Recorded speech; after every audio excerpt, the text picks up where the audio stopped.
Thanks, NJ. Appreciate it. Happy Thanksgiving to all of you who celebrate. I am not, but I know most other people are. They do not do Thanksgiving where I live. But Chris and I still had a big old, she made a big old pot of chicken soup the other day. Homegrown chickens on the homestead, butchered at home. We had them on the barbecue the other day, and then she made a big old pot of chicken and vegetable soup the other day. It's their second day eating it. I just had a big old bowl full. Figured I'd come do a Warcraft stream. I came off of the stream earlier, took a nap with Lucas, woke up, did some stuff, had lunch. Now I'm gonna play.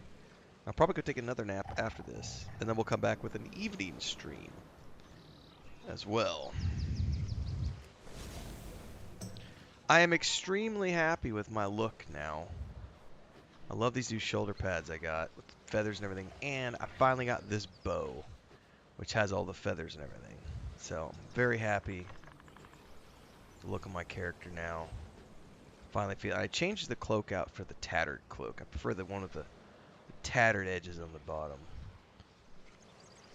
Looks better than the other one. What's up, Ablonia? What's up, Mark Andrew?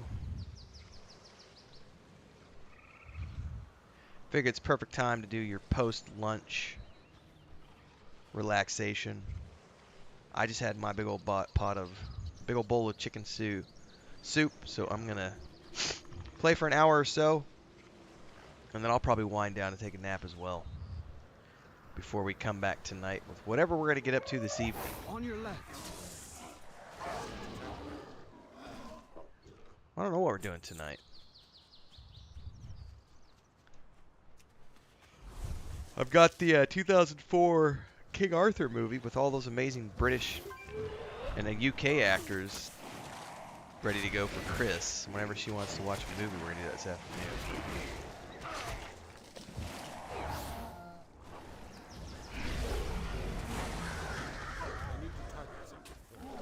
Deviled eggs, huh? Got your back.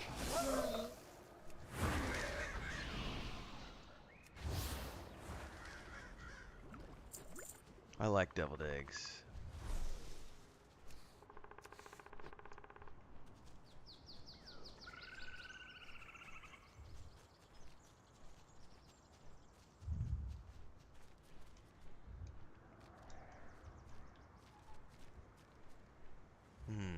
Can I not do anything with that corpse? I must have to need to take something out here.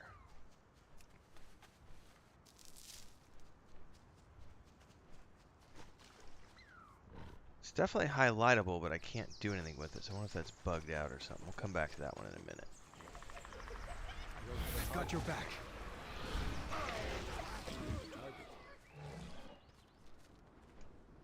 Huh, that one also is not interactable. I'm not sure what's up with that.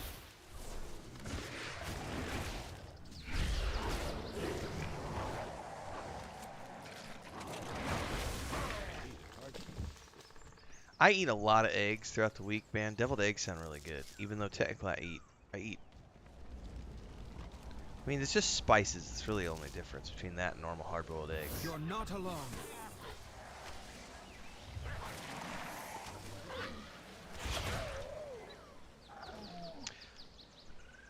I forgot I'm supposed to use. Oh, that's why I need to go back. Hold up. I give you my strength. I didn't realize there was an item I needed to click us. on. I don't have a target. Be right back. I've got your back.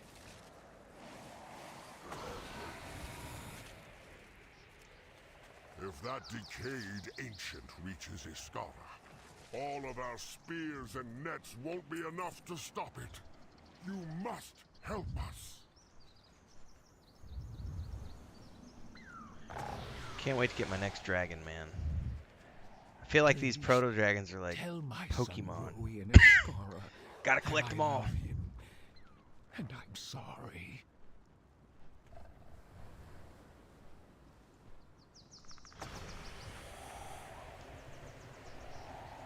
traveling on the road when the gnolls ambushed us. Take the strength of my spirit to drive them back.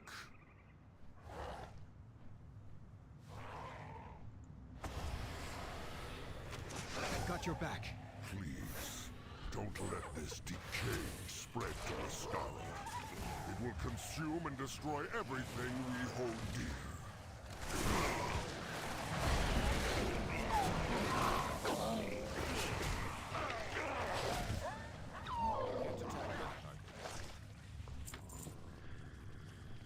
All right.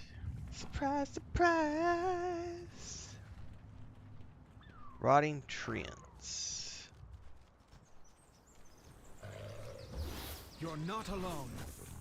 I did sort out the guild bank tabs, not tags. Guild bank tabs are sorted out today.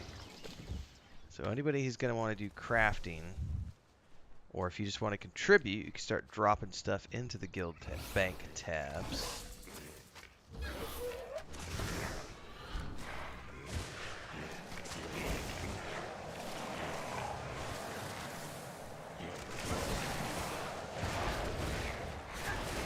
Hang in there.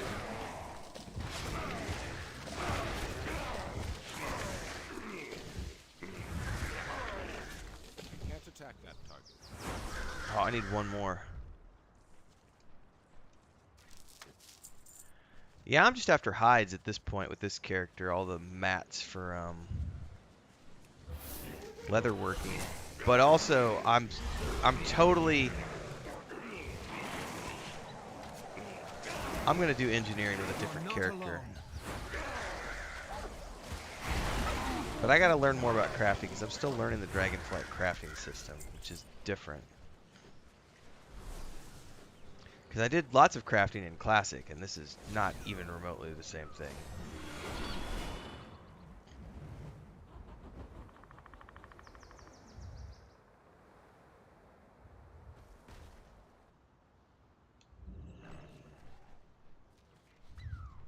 Well, hello. All right. Thanks for your input.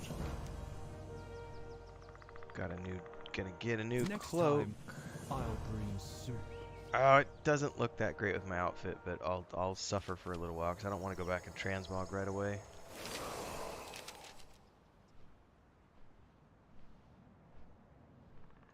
I love this bow, even though it's not as good as the bow I'm currently wearing. It's transmog, that's it. Well met, friend. I always like doing leather working because I like to make Good luck. my own armor for All will transmog be and well. stuff. Speak with Caligos to open the portal, then use what he summons to take out the Brackenhide purifiers and destroy the Twisted Fair Ancient. skies and strong winds. Let's do this. The Azure Archives have a vast collection of magical items. I won't have much control over this, but surely something useful will come out. Nope, not that. Ha! Book, Definitely not staff. that. I'm losing connection. Come on. Oh, a giant I think flying this will book. do. Oh my. Let's do this, friend. Hop on the book. I can show you the world. Fly shimmering splendors. There. Now, first take down those shamans holding a barrier around the ancient. Oh, hang on, I'm supposed to do something here. Tome. Command the tome to charge forward, increase its speed. Fire an arcane blast.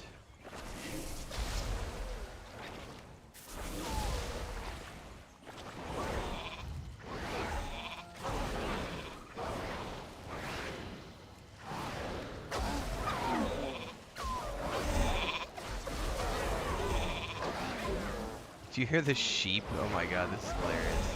Those shamans are tough. Use a charge or a blast to take them out. The Ancient is vulnerable. Quickly, throw everything we have at it. It's not enough. Come, my friends, my family. Help us protect our home. Excellent. Now to the cave, before more come. That was kind of wonky but funny. Thank you, my friends. Rest now. Karkut awaits. It's good to see you again. Together, we can achieve Alright. anything. Still time to purge the decay. Focus on the ley crystals here. Fly true.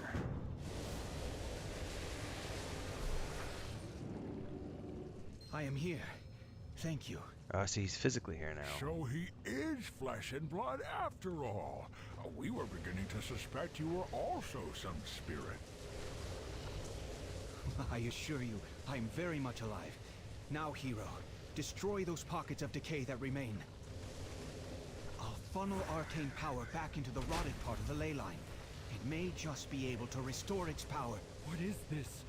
This shifting of the energy of the earth itself? What power? Just who are you, mage? It's done. Thank you for your assistance, all of you. I've placed a barrier around this ley line to ensure it's protected from further decay.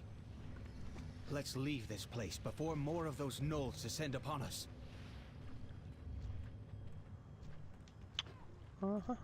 Hang on. Hang on. Where am I turning in? Oh, find him outside of Brackenhead. Okay.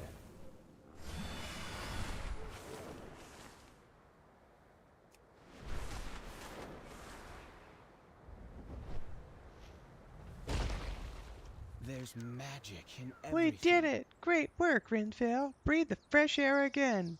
Ooh woo! Oh wait, this is Warcraft, not Final Fantasy 14.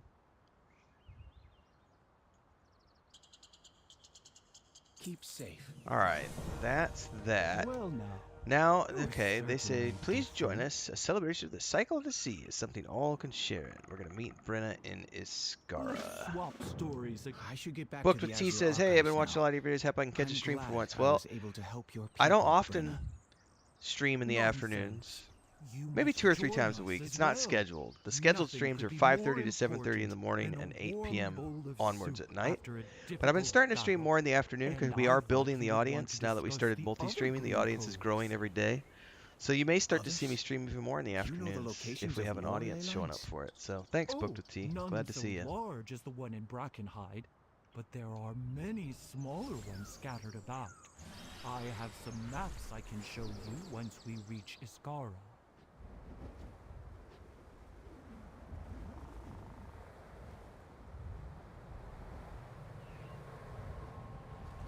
I'm sorry for the delay. I'll join you soon. But I think these Tuskar may have some valuable information. Bet we're gonna be doing There's no side need for quest with the concern. Tuskar soon. Everything is calm up at the tower. I have it perfectly under control. What a charming town. Why don't you relax a bit? Take it easy for once, Callie. Yes. It's been a while. Please, let me know the moment you need anything. I won't be long. I forgot about gem slotting. I'll pass your story along. It's always good to meet someone new. Your help is greatly appreciated.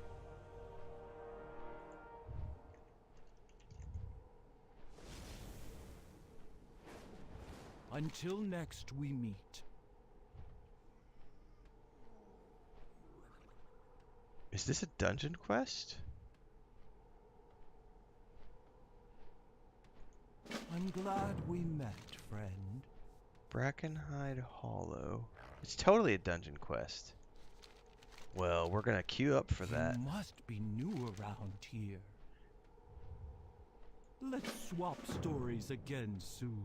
Thank you for taking this time, Brenna. Maybe later. I don't really feel like doing a It dungeon is an quite yet. I did a honor. dungeon earlier today. Let's have a look at these maps. Book to T says, sounds great. Yeah, I Children, work or sleep and could you usually stream. please No ensure our worries. guest gets a bowl of I have a soup? very different schedule because of Oh, all the that's homestead all right. stuff. So Thank you. Nonsense. Look how thin you are. Some eel gut soup will get some much needed eel gut blubber on soup? those That does not bones. sound Some, what? some what? That's funny. Caligos is like, yeah, I don't know. What am I looking for? Funeral offerings collected.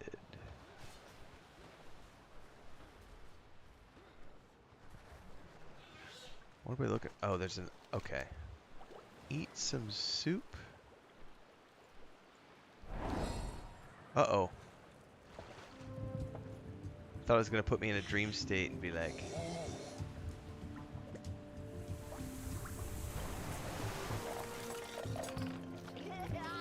Alright, that's pretty cool. That was a cute little animation sequence. Greetings. What am I looking for here? It says funeral. Oh, is there an interactable object? Right there. That's old Pono's favorite tea. Hopefully, he shares some with Karkut on the journey.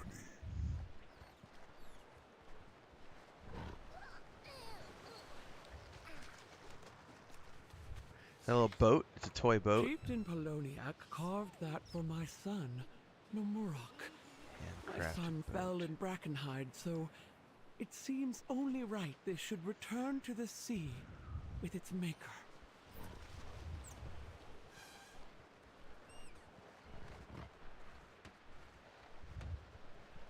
A whole new world. I wanna ride that buck around. I do totally want to ride that book around, man. Magic carpets are for the past, man. I want magic books. Bubbler says if you were Waller stilled, eel guts might be appetizing. Probably not for anyone else, though. Yeah. Chief Poloniak was a great fighter. He once It's ironic. I never used to like I didn't grow up with seafood because I grew up in the Midwest. And my parents don't like seafood, so therefore I never ate a lot of seafood when I was growing up. And when I started traveling a lot, I started getting introduced to lots of different cuisine. And I still don't like all types of seafood, but one of the things I never imagined I would like growing up was fried calamar or squid. And the first time I ever had it was either in Bulgaria or in Greece, and from the Black Sea and the Mediterranean, and fried up in like garlic and butter. It's so good. So good. And it's just one of those things when I was a kid, I never imagined that it would be something I would want to eat. Squid, it just is like, yeah, I don't know. Alright, we're going to repair this drum, and let's see if Rack is going to bust out a tune here for us.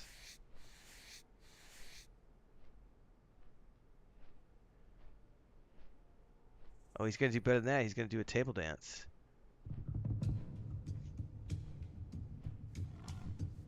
What's up? Why? Did you send me something? Well, you had an evil smile on your face. I don't know what you did. Oh, okay.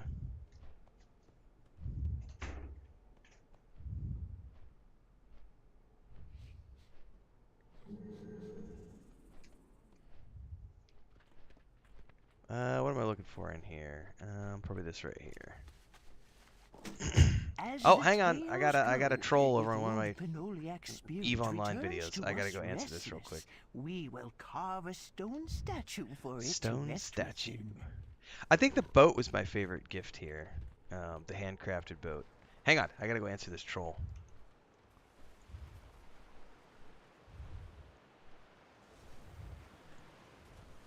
These guys have been like the greatest, the easiest group to trigger are these EVE Online vets.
QQ, baby troll. Here's a tissue to dry your tears. Don't let the door hit you on the way out. I tell you guys, there's a Tom Segura clip. I'm gonna share this with. I'll probably do this as a private member video. Probably tomorrow. I'm not gonna do any member videos today, but I think tomorrow. Tom Segura. If you've never watched any of Tom Segura's comedy, it's great. He's got this bit where he talks about the outrage culture people, and he talks about how outrage culture just doesn't bother him as a comedian. He's like, I treat them like I treat my 6-year-old son. When my 6-year-old son comes and says something stupid to me, I just kiss him on the forehead and I'm like, okay, buddy, okay. Mwah. And I've started treating all the trolls that way on YouTube. It's great for clicks, man. Oh, it's awesome. Oh, I did not know you could salvage in EVE Online.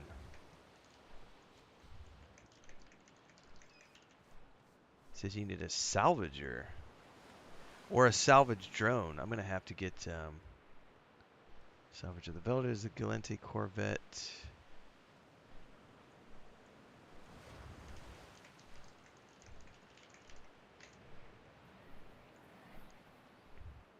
Manuel Silva says you should have more viewers.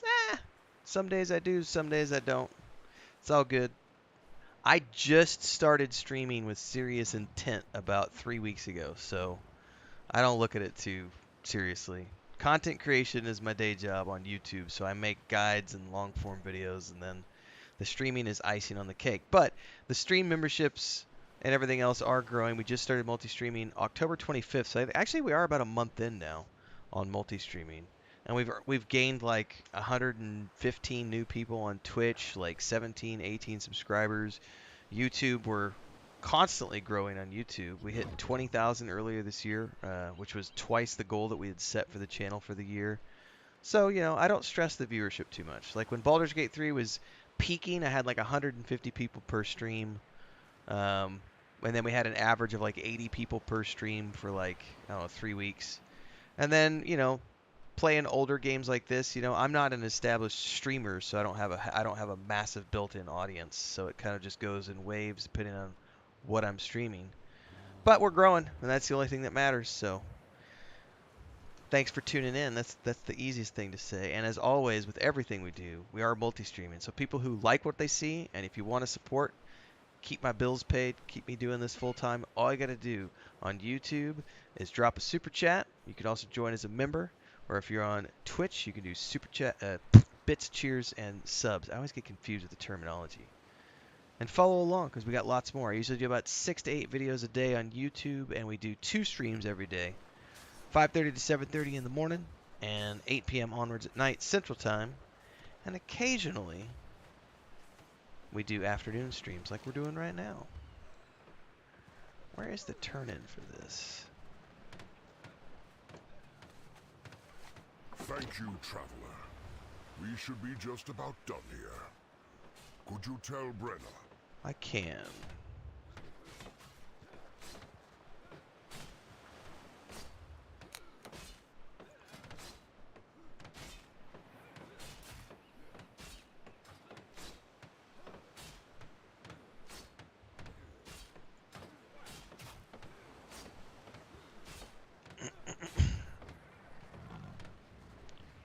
Goon Swarm! You know, I didn't like that cloak when I first put it on because it's kind of a teal green, but I gotta admit it's kind of growing on me now that I'm running around with it. I still think my brown one's better. Shall we work together? Next time, I'll bring soup. Do you get yourself a bowl of soup? I did have some soup. Met, I also had some of friend. Christina's soup earlier. Caligos is over here chowing down.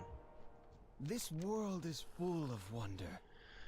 Alright, the funeral ceremony is about to start. Come back soon.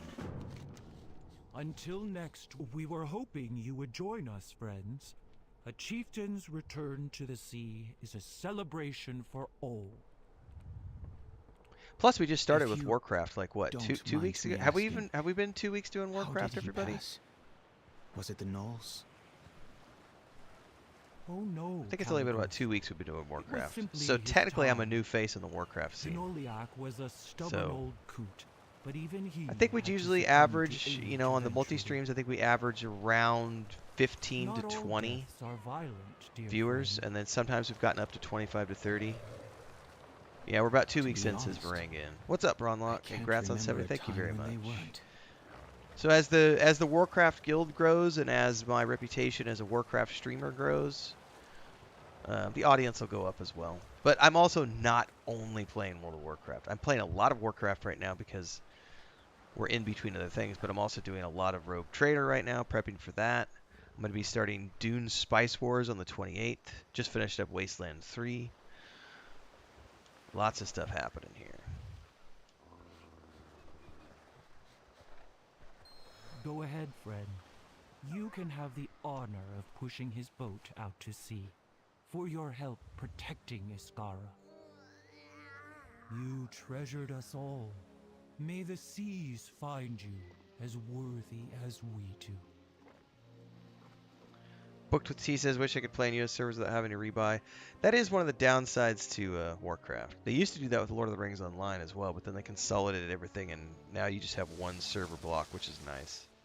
But it's not so easy to do with Warcraft because they have millions and millions and millions and millions of players, and these databases that are just massive over on the European side of things, as well as the Asian side as well.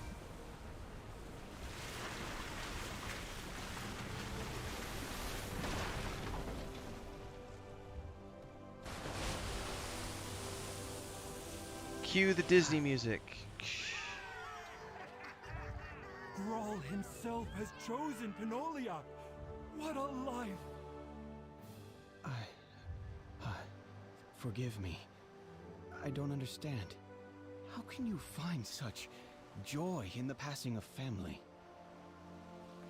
It is not that we are not sad for his passing, Kalik, but in celebrating his life. God, the baby he Tuskers shall are remain with awesome. us forever. And those mustaches, I gotta say, What make me a better little way jealous to because I can't strengthen grow a the bonds mustache of a like that. family that remains than I wish I could. celebrating If I could grow a all who mustache like came that, I would before. definitely have a mustache like that, but I do not.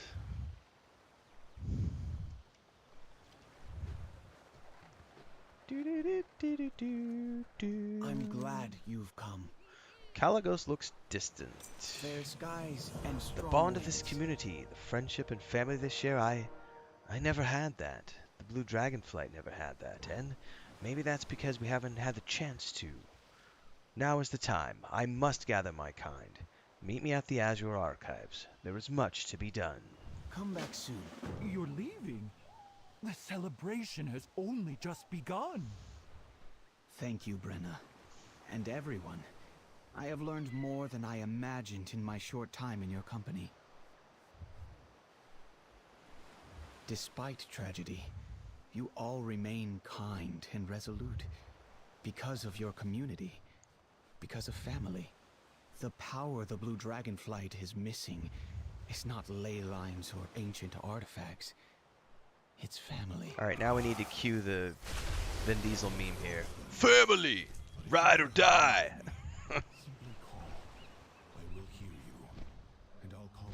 Somebody needs to take this and put Vin Diesel's face as Dom Toretto over the face of Kalagos right here. Family!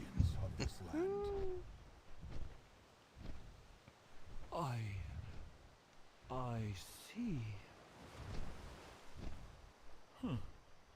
You could have said something about being a dragon from the beginning. Seems an important detail to leave out. It does sound like an important detail to leave out. Well, you'd best be back anytime you need a good meal. There will always be a warm bowl of soup for you here, Cal. I look forward to it. Take care, Brenna, Maruk, everyone. Alright, and we need to return to Kalagos in the Blue Archives.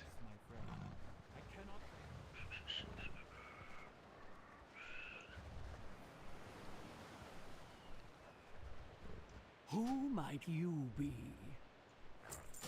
Oh, look at the glider! Oh, this is so cool. Can I get one of these to fly around?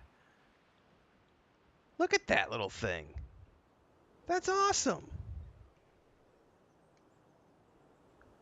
Man, I gotta say, having just started playing retail a couple weeks back, with serious intent, I am genuinely sort of like, I don't want to say in awe, but pleased would be another word.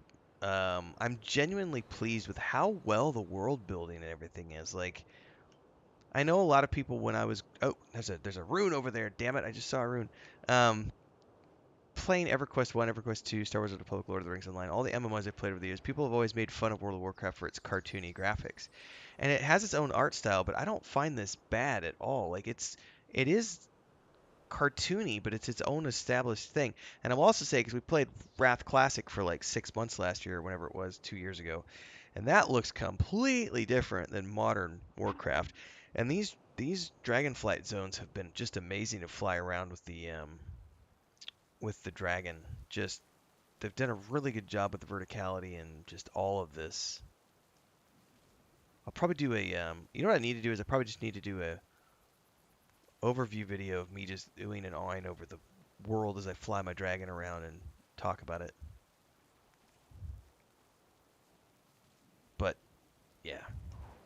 I mean, every time I turn around, like, and all the different vehicles, like, it's just, it's not just dragons or griffins. It's, oh no, let's look at this little cool Tusker hovercraft made out of bones, like shark bones and whale skin, And it's got, look at that, it's even got like a fish net beneath it that's full of fish. Like, look at all the little details.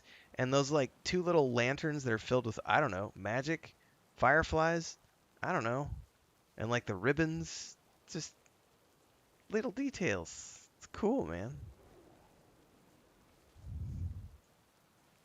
And then you look at the gnomish contraptions that you can fly around on. By the way, if you haven't seen that social media post that they put out the other day, I put it up in Discord for the guild, but that the gnomish time machine looking cart that you're going to be able to get out of the delves, and you're going to be able to fully customize it. Oh, man, I'm going to farm the shit out of that thing. It's going to be fun.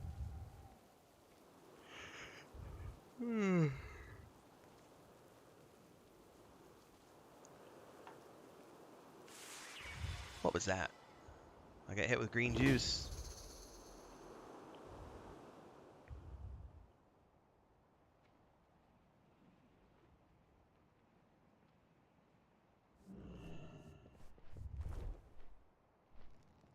Wait, did I click the wrong place? The Isles have awakened.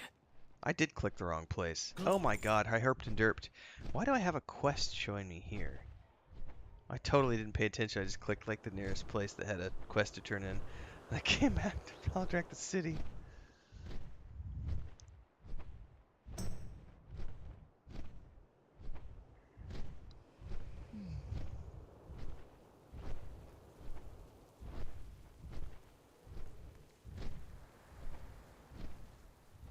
Oh, there's a flight path right there that I don't have yet. And I haven't done any of these challenge tours yet. I probably need to start working on it, especially now that I've got the controller set up for Dragonflight. I should start working on those one of these days. Maybe we'll dedicate a stream to that where I just go start flying around.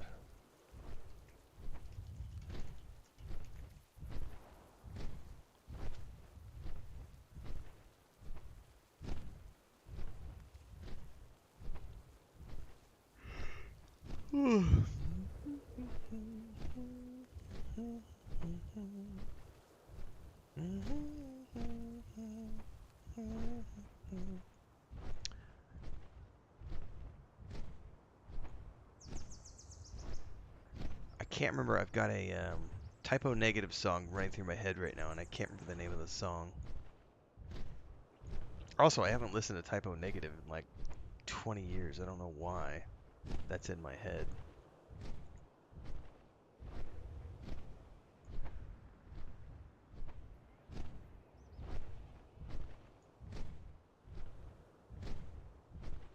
Right, booked with T, a ton of details. It might be Babylonia.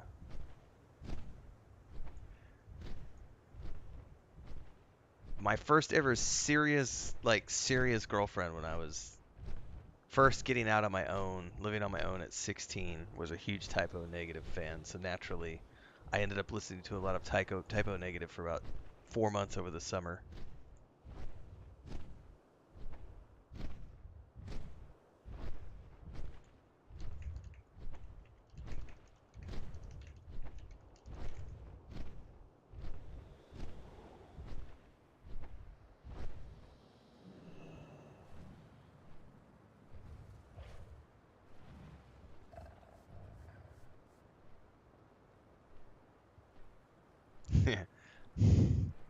I definitely went through my own goth phase too, where I dyed my hair black, and I think my first, actually, I have somewhere in a box somewhere, I have all the pictures. My first trip abroad, I went to the UK, and I was 19, and I had hair down to the middle of my back, and it was dyed black, and I didn't dress like a goth, but I had the black hair and would wear fingernail polish, but I wore like flannel shirts all the time. It was a weird mixture.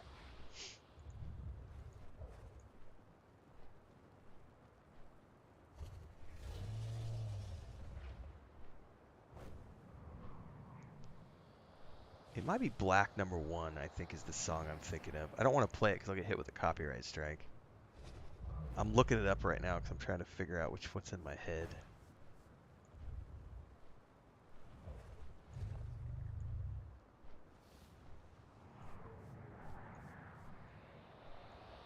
I'll figure it out later.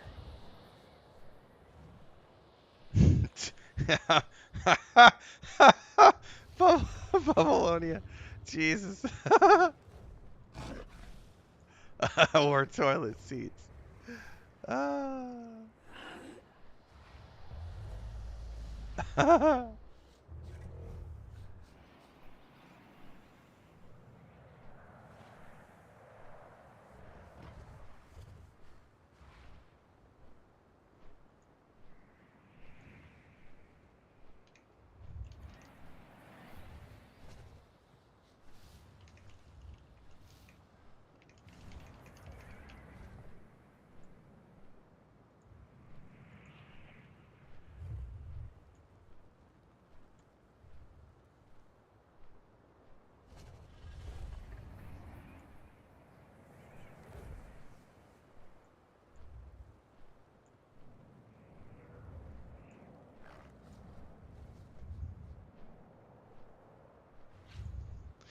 All right, onwards we go.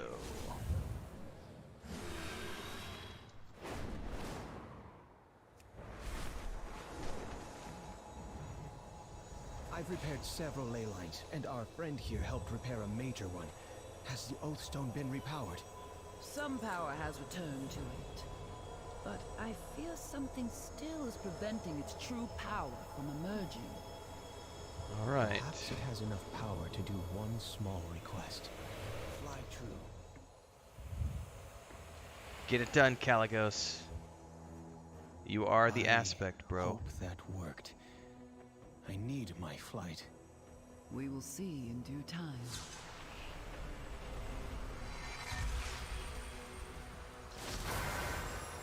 Khadgar, what's happened? The Primalists are on the move.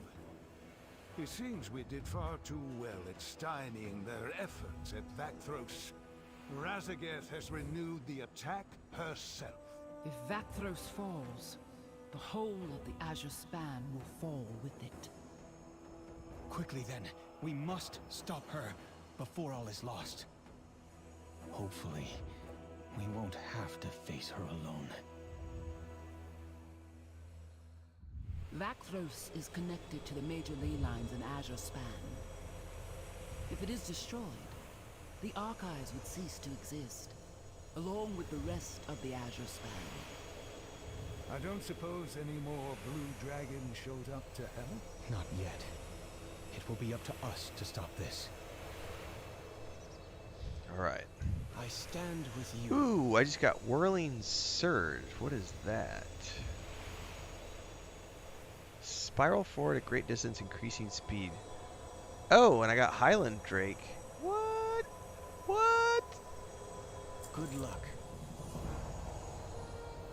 Hang on, before we continue. What does this look like? Oh, I am changing my dragon immediately. I am immediately changing my dragon to the blue one. Oh my goodness. I think I need to go, hold that thought. I need to, I gotta go to the place and customize my dragon first. Caligos, I'll be back in a minute. How can I help? Make your way to Ronin's Shield, one of the last Kirin camps. Together, Yeah, we'll we be can there in a achieve. little bit. First, I want to, where's the,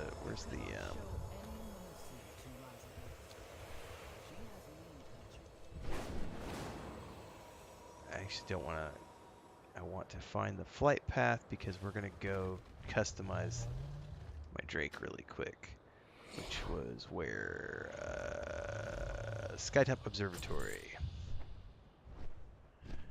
Rose says, nice to finally be able to catch one of your streams live. Hope you're having a good stream. I am, Rose. Thanks for saying that. Rose Nieve. ¿Hablas español, Rose?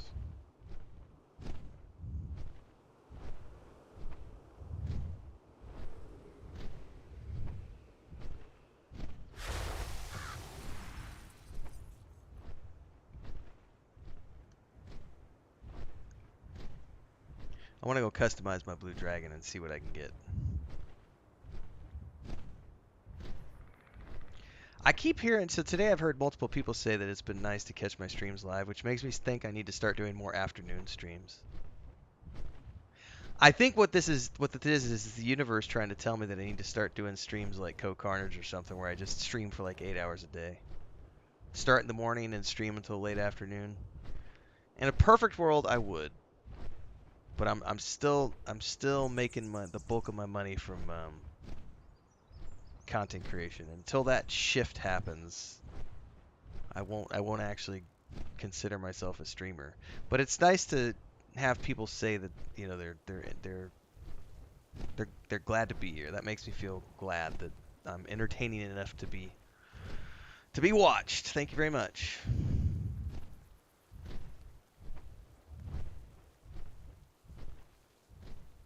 What is it? That's the validation we all crave in life. I'm good enough. Yay!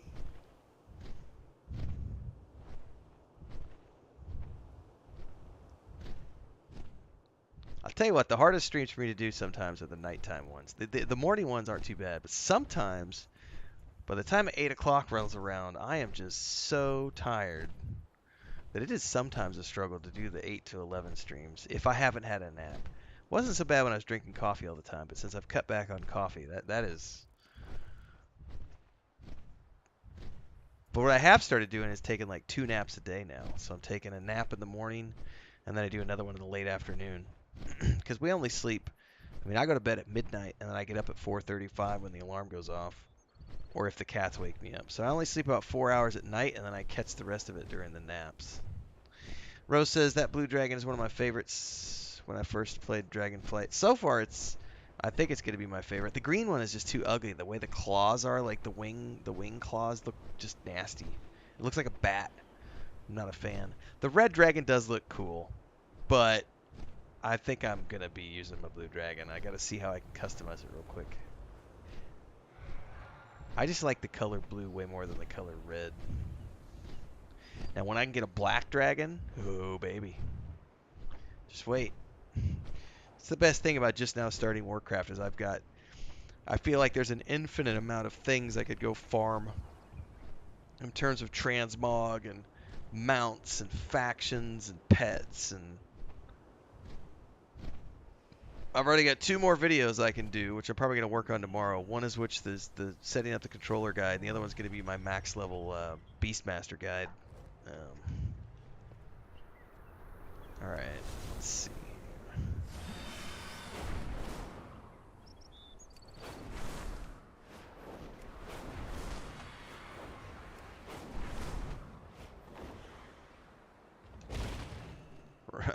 Russ says, wish I could get more of the naps. Or no, book. That's booked with T, sorry. Naps, wish I could do it. Kids won't allow it. Nor do they allow me to sleep at night. Well, in our case, we have a bunch of cats and chickens and the homestead stuff. Last night it was, it's been raining like it's still drizzling right now, but we had like 30 hours of rain, and so all 8 of our cats were cooped up inside with us, and usually they're outside cats, and so they don't want to let you sleep at night. And then Paco, he's like maybe he's 5 months old now. He's our new rooster, and he does not have a schedule, and so he'll start crowing at like 11 o'clock at night, and he'll just keep going until like 1 o'clock in the morning. It's just like, Paco, shut up, dude. But he's the one, if you follow the Homestead channel, we haven't done a video there in a while, probably need to do a new one. He was the one who kept running to the door and like wanted to be hand fed and wanted to be picked up all the time. And we don't treat our chickens like pets, but he does not like he does not like Chris. He's scared of Chris because Chris will go into the chicken coop with the broom and like shoo him out and move him around as she's doing chores. Whereas if I go out to the chicken coop, Paco will come running up to me and makes noises, and he's like, he wants to be hand fed still. He's a very interesting rooster, and he has turned into a really pretty boy. But we already said Paco's not a taco. Paco doesn't get slaughtered. Paco's not a meat chicken. We're actually keeping Paco the taco. All right, let's customize my blue dragon, everybody. Oh, that looks so much better. Yeah, this is like Drake looking, right? And this is just nasty clawed bat looking thing. This looks like, yeah, I like this. Yeah. Wib says, looking forward to the controller guide. It is, I'll be working on that one tomorrow morning at some point. Because I'm doing a hybrid of controller and mouse and keyboard, and it's a nice setup. But also I've learned a few things, especially after last night's dungeon run, of some little things that you kind of need to worry about as well if you're going to be doing it. Alright. Oh, I only have one type of horn. Alright, well, that's better than the other ones, but I wish I had...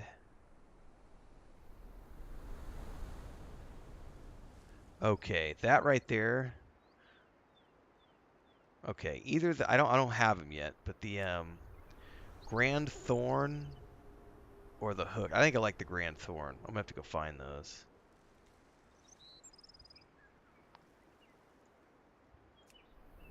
Yeah, I definitely will keep the ones that are there.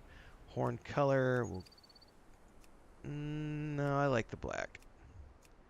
One style, light and heavy. You can do transformations. Ooh. Ew. Interesting. Throat. What can we do here? Oh, I want the fin, but I can't get it yet. Oh, that's the tail. Hold up.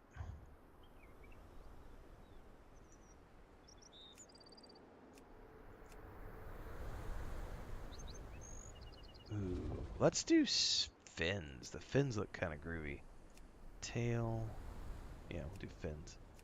Back, I can only do bear at the moment. Saddle, yeah, for sure. Armor color. I need to figure out how to get all the accoutrements and colors and things for this guy, because definitely want to customize it even more. Crest. Oh, hold up. Oh, we might have to go. I don't know. The horned looks pretty cool. We're going to go horned. Hair color. I can only do the white at the moment. Mouth. Oh, I wish I could do toothy. Alright. Chin. Let's do spikes. Jaw.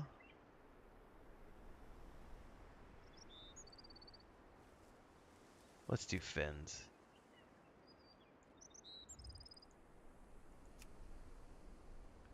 Brow. I could do plates. Hell yeah. Eyesight. Both definitely do. I want to do purple. Yeah, purple. I've been doing purple in all of them. And we're doing glow. I like the glowy eyes. Ears. Horns. Now we'll do the fins. I like the fin look. All right, switching my my main dragon is now a Highland Drake. Everybody, look at this. Who's a pretty boy? Who's a pretty boy? It might be a girl. Maybe it's a girl. Who's a pretty girl?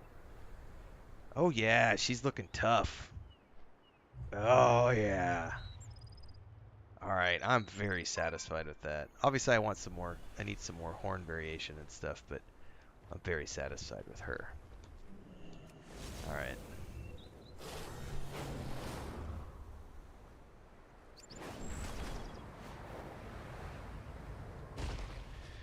All right, let's go back and continue the quests here. Our fire cleanses.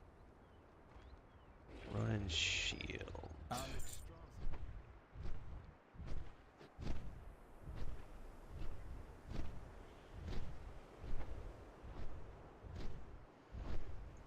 If you're new here today, don't forget to follow along at Twitch or YouTube. We are multi-streaming. Daily streams at 5:30 in the morning and nightly streams at 8 p.m. Central. Occasionally afternoon streams like what we're doing here today. I usually try to do the afternoon ones 2 or 3 times a week as my schedule permits. They're lesser during the summer month or during the winter months, but once it starts getting hot outside and I'm stuck in the office 24/7 because of the heat and the air conditioner.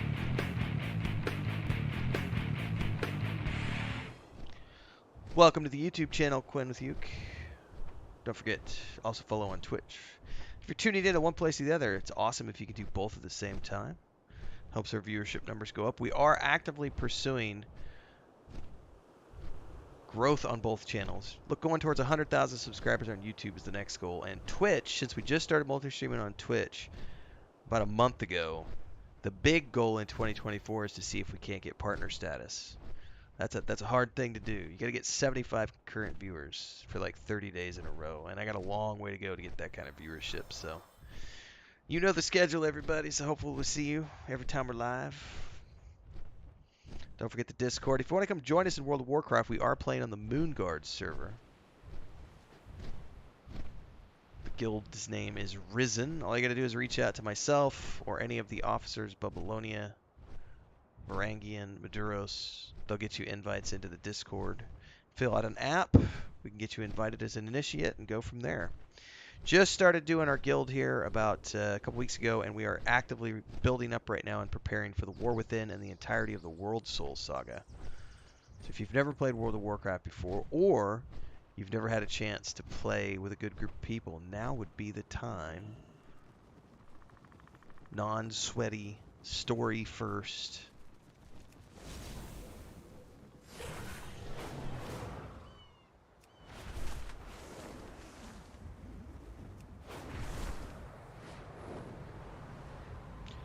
Oh, hang on. I got a new ability here. How do I use it? Oh, I don't have it set up yet. Hold on. Oh, I need 4 points. Hold on. I want to try this out, guys. I hadn't seen this yet. Oh, the spin. That was cool.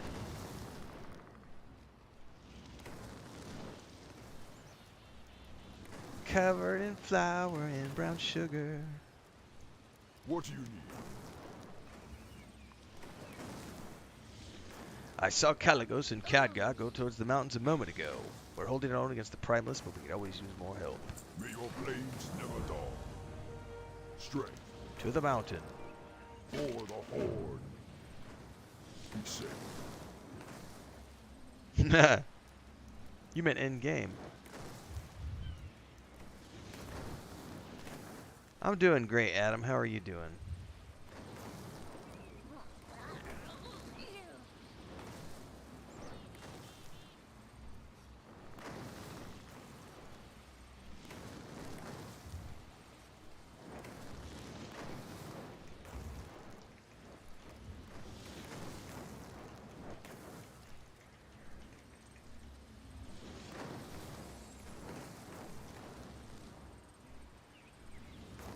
Oh, somebody just gave me an idea for another EVE Online video.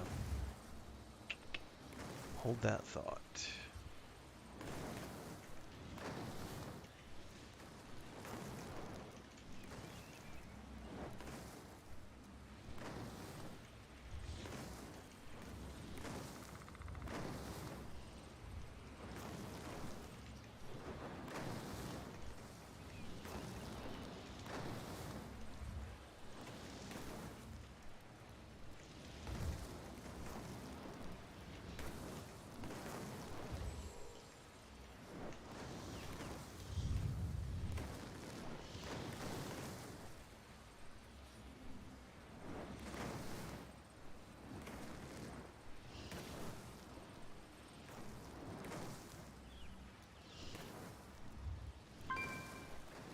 Just relaxing after work. Nothing wrong with that.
What is Chris doing out there? I may have to go check on it. Oh, I bet she's taking a shower. I was hearing all sorts of noise in the bathroom. I was like, what is going on out there? Is she giving a cat a bath or something?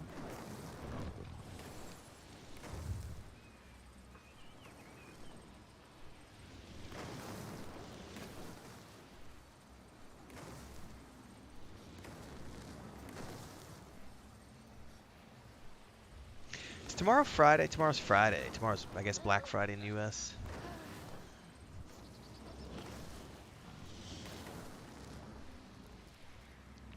Still, so Varangian, you just brought up a good point. So I have not pre-ordered. Welcome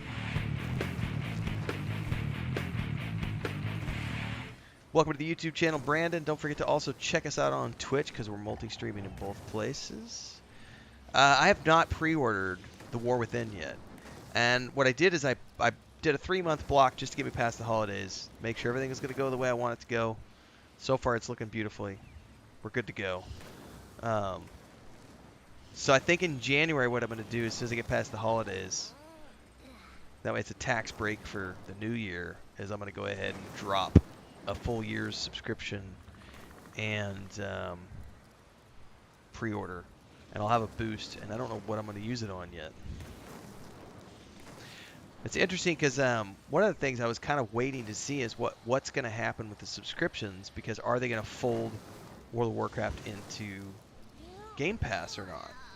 And I don't know yet. So I was kind of waiting to see, but I doubt if they are going to make such an announcement, it's probably not going to happen, you know, in the new part of the new year. So, but I'm already thinking ahead because at some point I'm going to have a boost available to me, and I don't know where I'm going to use it yet. I do know that I want to get I loved my mage in Wrath Lich King, so I want a mage again, and I'll probably do a druid because I've enjoyed the low level druid. I've played it up to 30-40 a couple of times, but I've never taken a druid beyond that. And I really like the idea of doing a druid, but I do love the mage.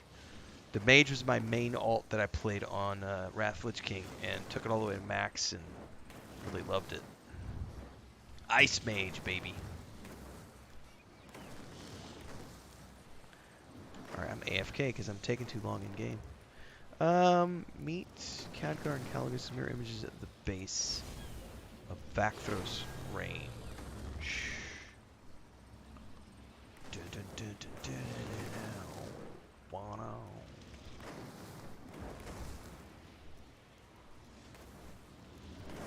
Right, Adam, that was the thing too, is like I wasn't in a rush to drop a 12-month sub right away, because it was like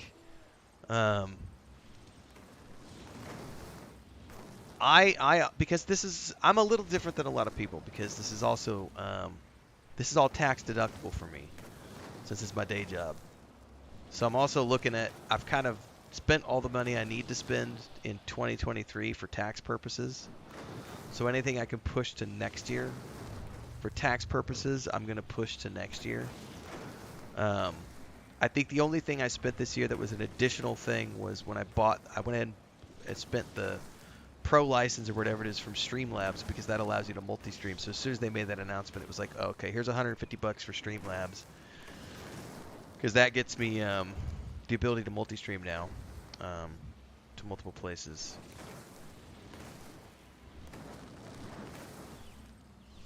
R3 says the customizations you get these days with the druid is really cool. It looks super interesting.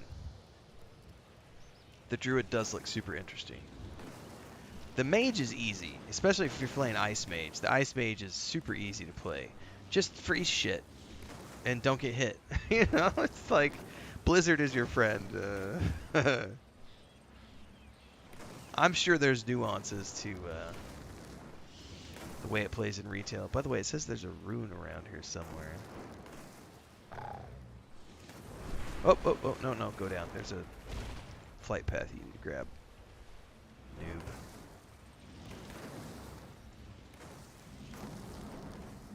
Where is that rune? Do we see it anywhere?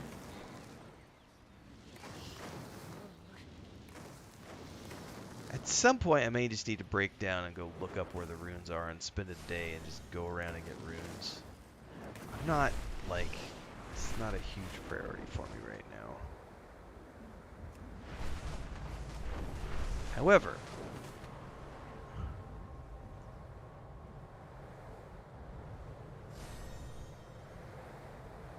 there it is.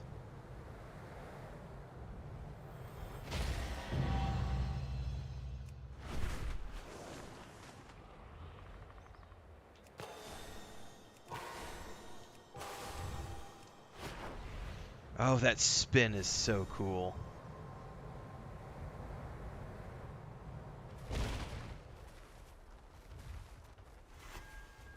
Oh, I got another one. Reinforce the wards around the tower and keep Razageth busy. I'll join you once I deal with these proto-dragons and the swath of elemental magic barraging me from the ground. Where is it? You guys are gonna have to hold tight. There's a rune around here. I need to find it. Is it gonna be? No, it's not gonna be the tower.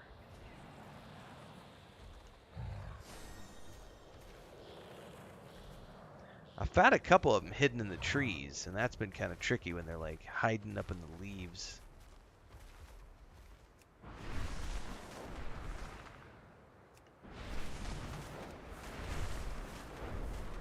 Oh, there it is right there.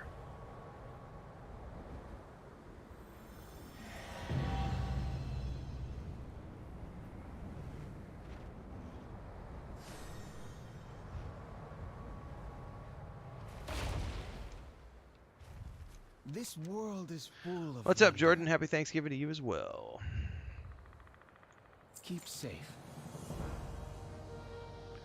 We can't push forward towards the tower. We need you to weaken the ground forces. All will be well. I can handle that.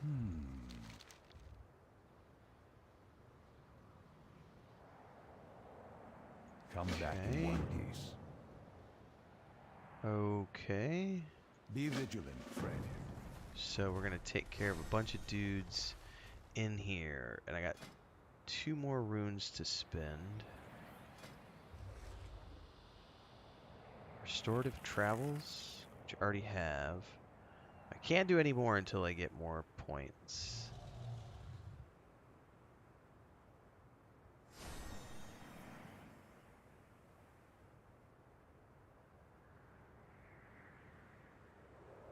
I'll probably just go down the gut here.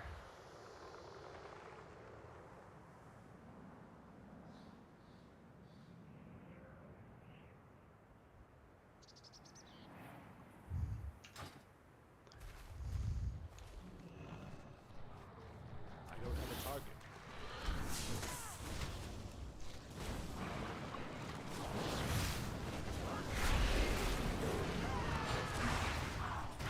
Razageth, I am giving you one chance to stop this insanity. Your flight lies in ruins. What good did clinging to Titan magic do for you? Wait, are those the lava orbs? At least your predecessor was an aspect to be feared. You play with Maybe not. powers you do not understand. I am no stranger to putting down maddened dragons, Razageth. You will be nothing more than a footnote in our history.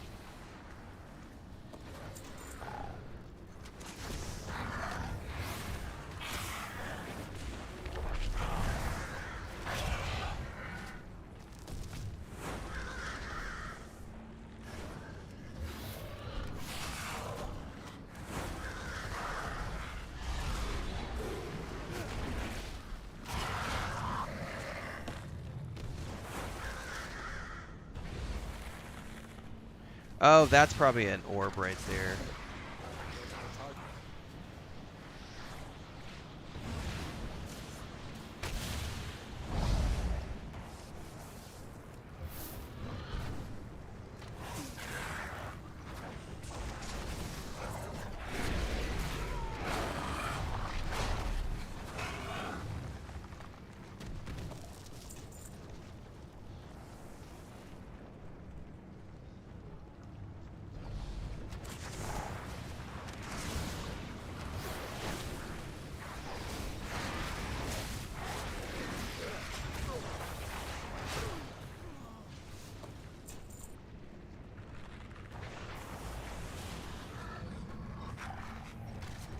Oh, that's not the orb I was looking at.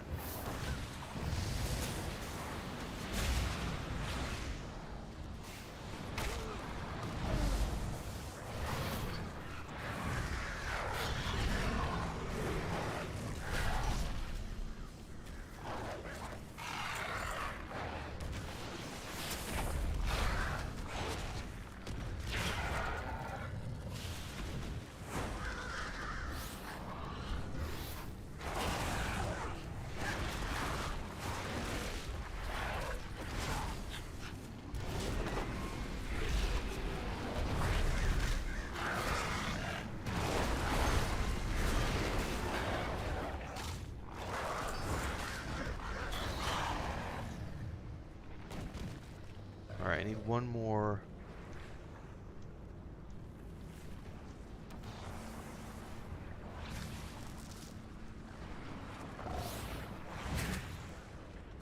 Lava orb.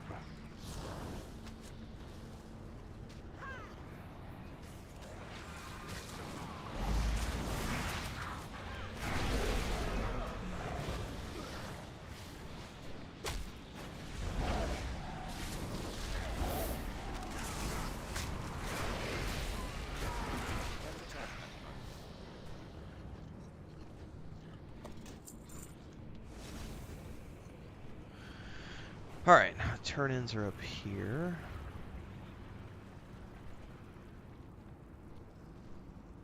Nice, Adam. Yeah, get some sleep, man. It is the time to do some sleeping. In everything. Together, we can achieve anything. For Azeroth, keep your guard up. Yeah, but Blaine says my plan to just boost it all for juicy faction love is kind of pointless now. Come back in one piece. Why is that? Be vigilant, friend. Rescue the mages. I'm glad you've come. Drain Ellen energy. Come back soon. Their assaults are overwhelming. I cannot maintain the mirror images any longer. Pelagos!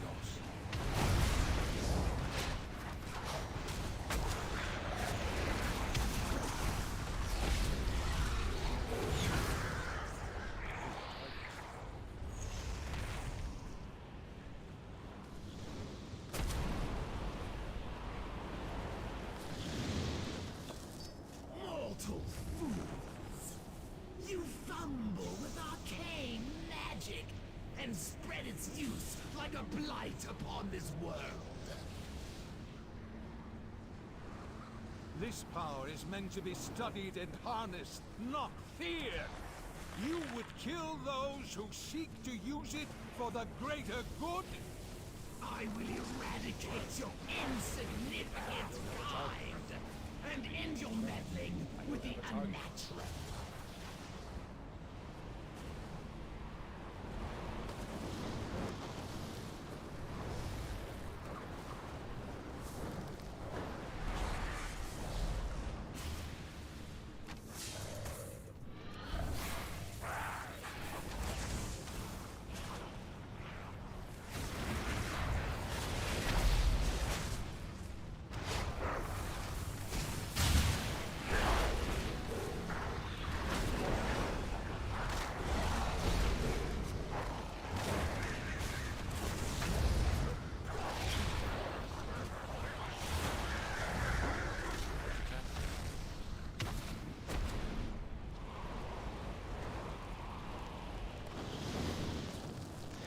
Well, then it says the account effects and reputation won't take effect until the next expansion.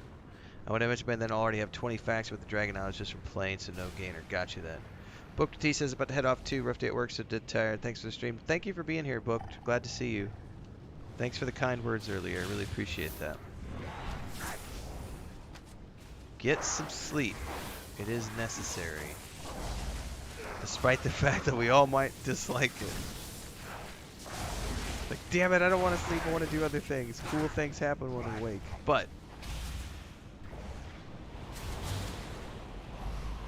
we need our sleep.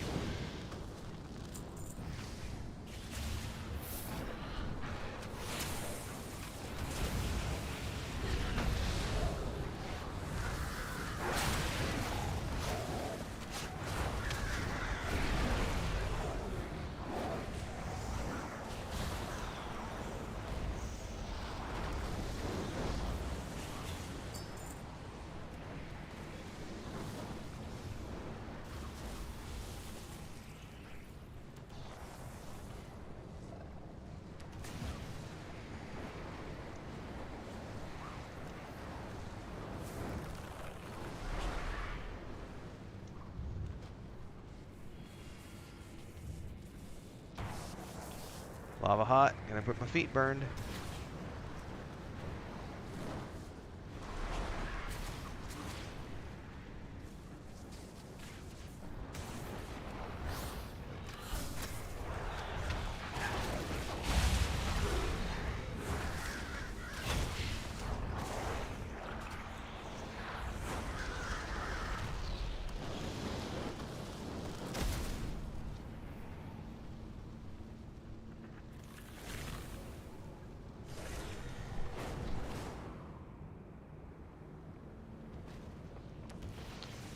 Oh, I'm missing some mages.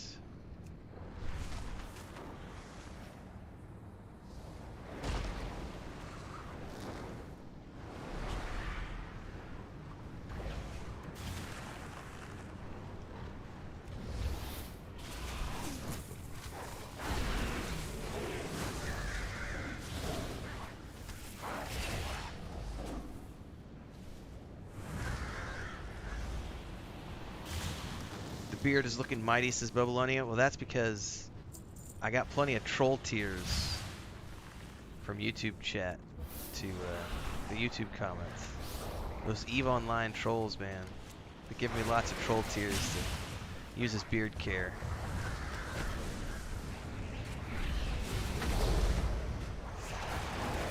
You know, that's something I didn't do the last time I grew the beard out. I never did any beard care. I just let it go for 2 years, never put anything in it, never did anything with it. I think this time around, I think I am going to do some beard care. I probably will get some beard products.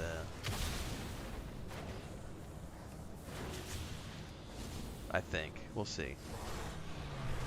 We'll look at that in the new year. It's still not at the point where I'm too stressed about it. We will find a way through this. You need to sell that shit. Keep your guard. Troll tears.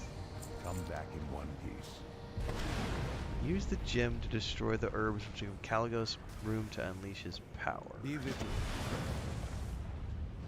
I will focus Look my at that efforts on animated shielding mountain. the tower. As long as that stands, we have a chance to stop Razageth. Alright.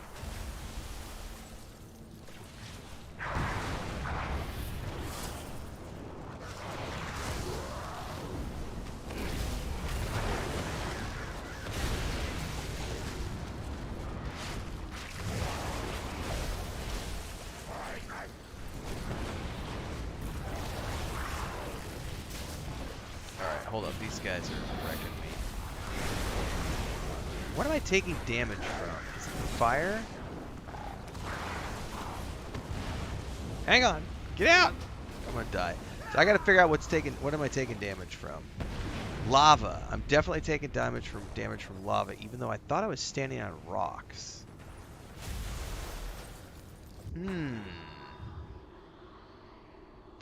Booked with T says, got another 50 pages to read before I allow myself to sleep, though. Finishing the Name of the Wind. Hope to catch another stream soon. Good luck with that, Booked. Enjoy the read.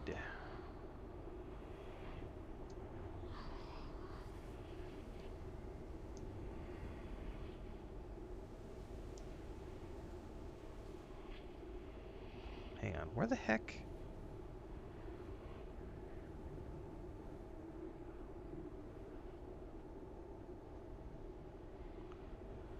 Here we go. I gotta figure that out because I thought because I was standing on the rock I wasn't gonna get hit by the lava, but that was not the case. I was definitely still getting hit by the lava.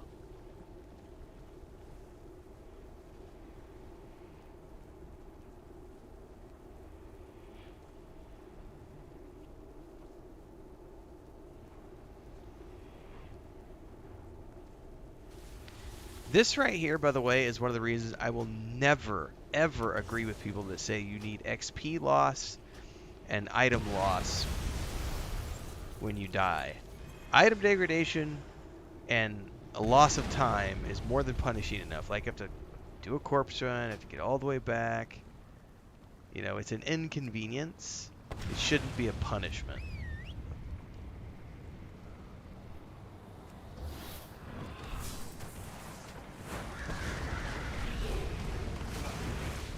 So my pet's definitely going to take lots of lava damage too.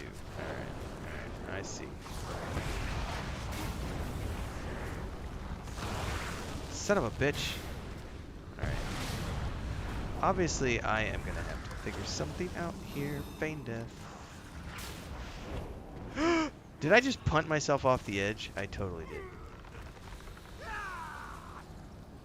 Alright, I've got to figure something out here because I'm doing something wrong. Probably should read the quest journal.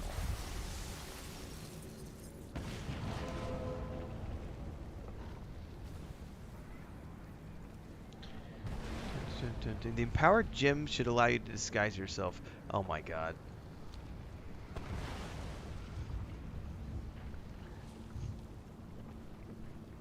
So in other words, I should have disguised myself in the first place. Oh my god, what an idiot. But Belinda says, I started reading Thieves World again in honor of your new side project. Nice. I think I read the first... Well, I don't think I've read Thieves World in a long time. I am going to need to reread some... I'm going to need to read some stuff for the short stories, because I'm going to have to get up to, you know, get into the mindset of some of those projects. Dash forward, burrow underground. Use again to emerge. What am I meant to do here? Just okay. My poor pets are gonna take damage.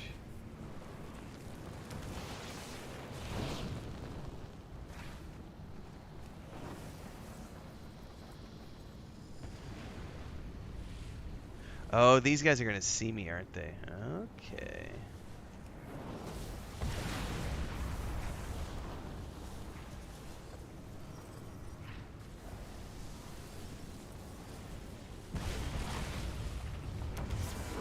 Oh no!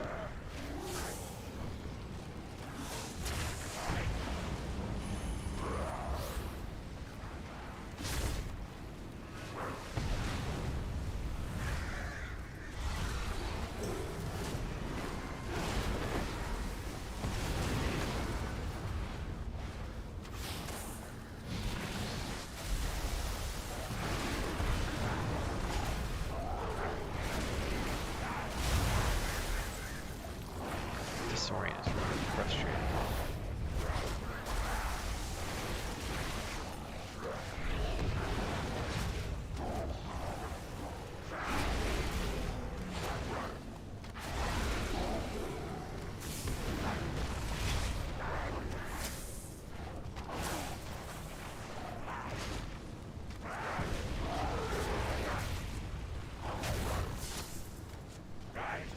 Okay. Afternoon, Bamboozler. What's up?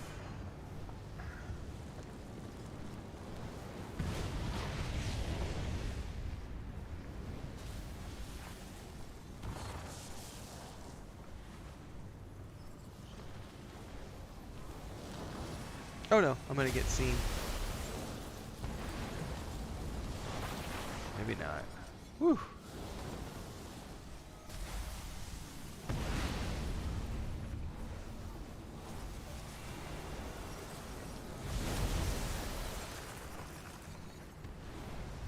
Shit, where's the other one?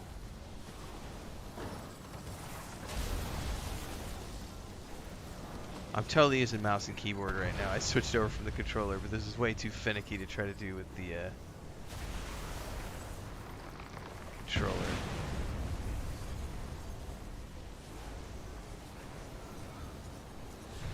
That did it. I can use my mirror images once more. Meet me within the nearby cavern. Copy that, sir. Alright, I think we're good to go to...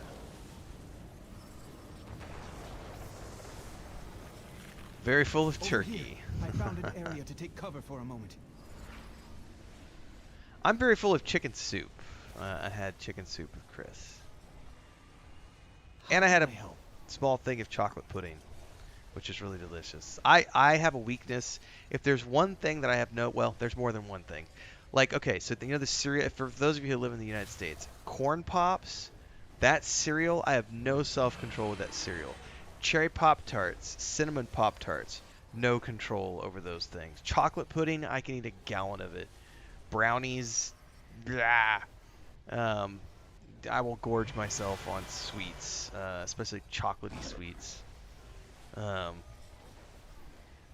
Yeah. Pumpkin pie, man. We don't have pumpkin pie here, but Chris is supposed to make me a sweet potato pie, and her sweet potato pie tastes just like pumpkin pie. Keep safe. Alright, in defense of Vakthros, it's time for Razagath to face the fury of the aspect of magic. Defeat Korthrox the Destroyer. And strong winds. Alright. I'll be right back, everybody. That deserves a bio break.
All right, let's go dragon slaying, everybody.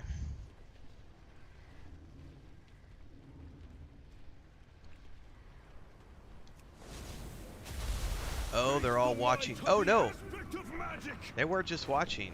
Caligos is coming in. I will put an end Hot. to you and your pathetic flight.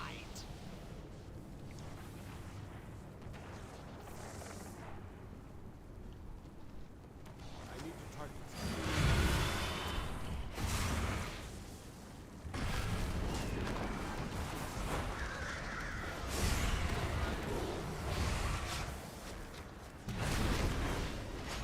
Ouch, that's gonna hurt.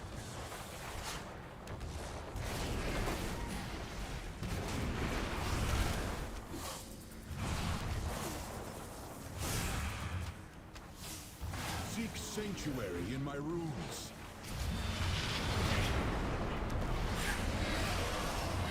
Piece of cake. Please tell me I can skin him. Oh yeah. Anything good? Adamant scales.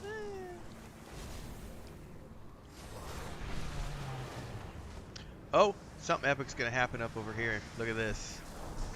Look up above. Razagath. Caligos. Oh, this is gonna be good. Adventurer, you made it not a moment too soon.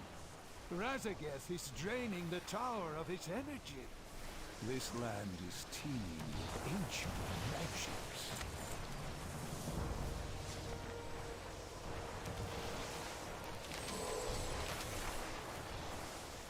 Ooh, I just got the curved horns. We're gonna have to go back. Check that out. Alright. Try to modify. Take my modified arcane disc, hold off the incoming primalist. Let's hope for a miracle. We'll keep the span. Oh, is this gonna be a vehicle? Like a sky chariot? Cause is hopeless. Soon this land will lie in ruins, just like your Dragonflight. Pathetic mortals, cowering behind the blue dragons and their titan magic. You will die alongside them.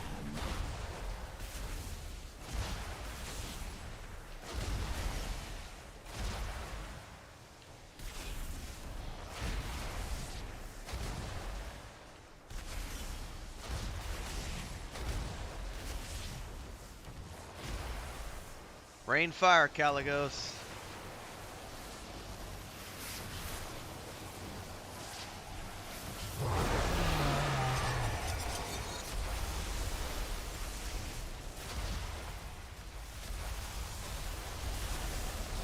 Yo, mama.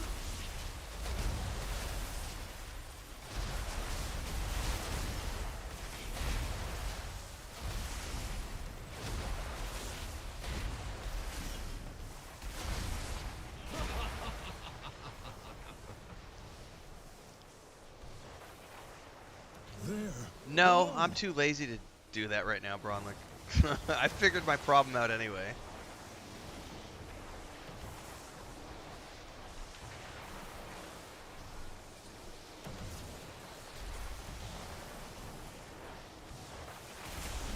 Hang on, what do I need to spell here?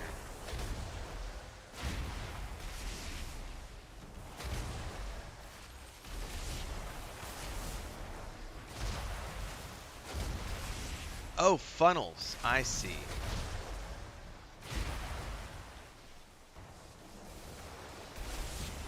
Minions of the storm, hear my call. I put it up in the Discord, Bronlick. Essentially, hang on, I need to read this stuff here.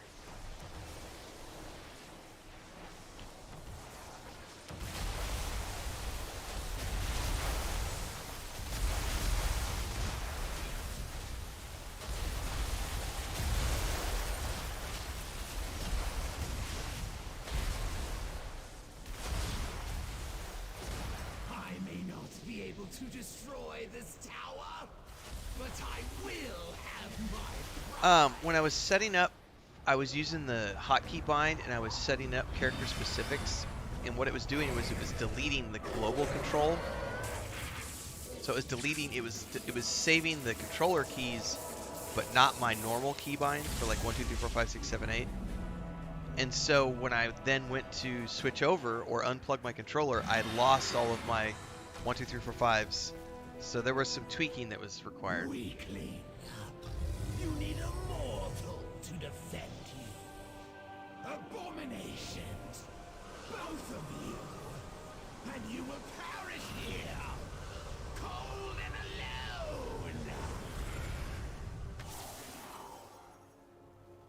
He is not alone. Oh, Senegos just rolled in. Oh ho ho, buddy! Here comes the blue Dragonflight. Fuck yeah! Take that bitch down. Oh, that's epic! You have failed, aspect. Is she gonna? She's gonna jet. You'll soon learn that killing you would have been a mercy. She's gonna bail. Yep. Now you can watch your empire collapse alongside your false queen.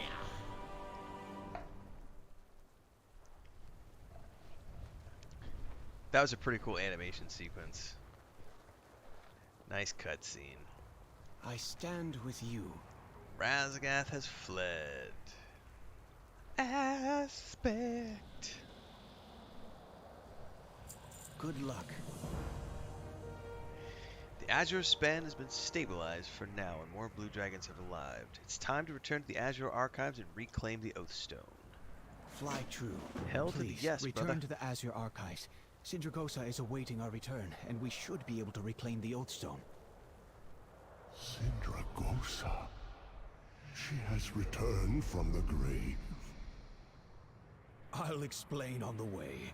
Let's go. Ain't nothing wrong with a little ass. And I thought I had seen it all in my old age.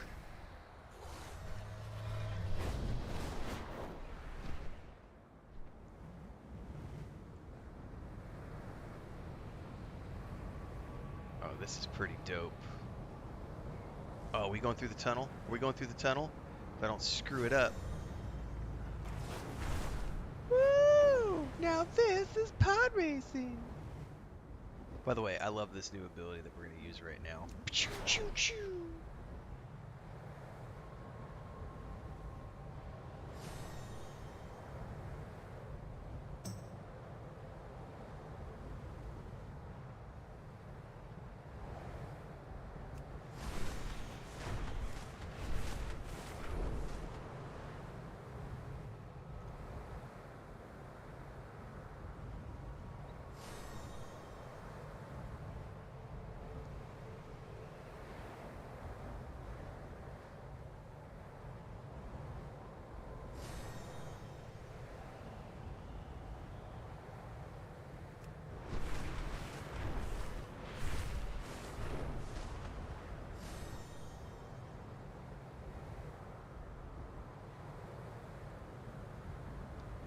Coming in hot, so hot.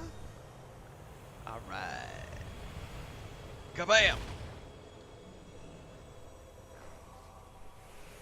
It seems the mortal races have flourished. Tell me, what have you learned, child of my flight? What is your oath? We've been scattered for far too long. Isolated. But a dragonflight is more than an oath we make. We are a family. Dom Toretto's head. Family. It's time. Ride or I brought die. my family home. Telling you, every time I hear that word now, that's all I can think of is freaking Fast and the Furious. I do believe you are ready, Caligos.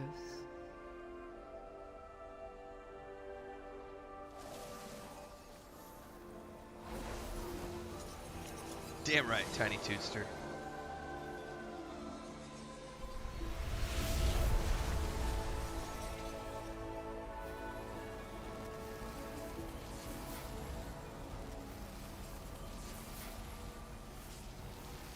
Well, this has by far been the most satisfactory part of the Dragonflight experience so far for me. This whole Azure Span storyline with the Blue Dragonflight has been really fucking cool.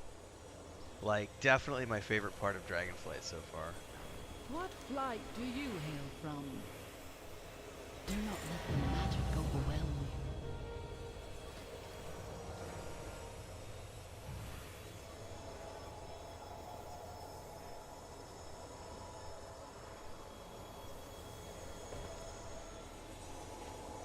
It's good to see you again. Alright, thank you to you, we narrowly avoided a complete catastrophe. Please meet me at the seat of the aspects within Valdrakken. I'm sure that others will have gained insight into what Razagath and her Pramos are attempting. There's a crossing into Thalgrassus north and a bit east of here. The flight is seen, it don't take too long in getting there. North and Good luck. I depart for Valdrakken shortly, hero. Don't wait for me. I'll be there when you arrive.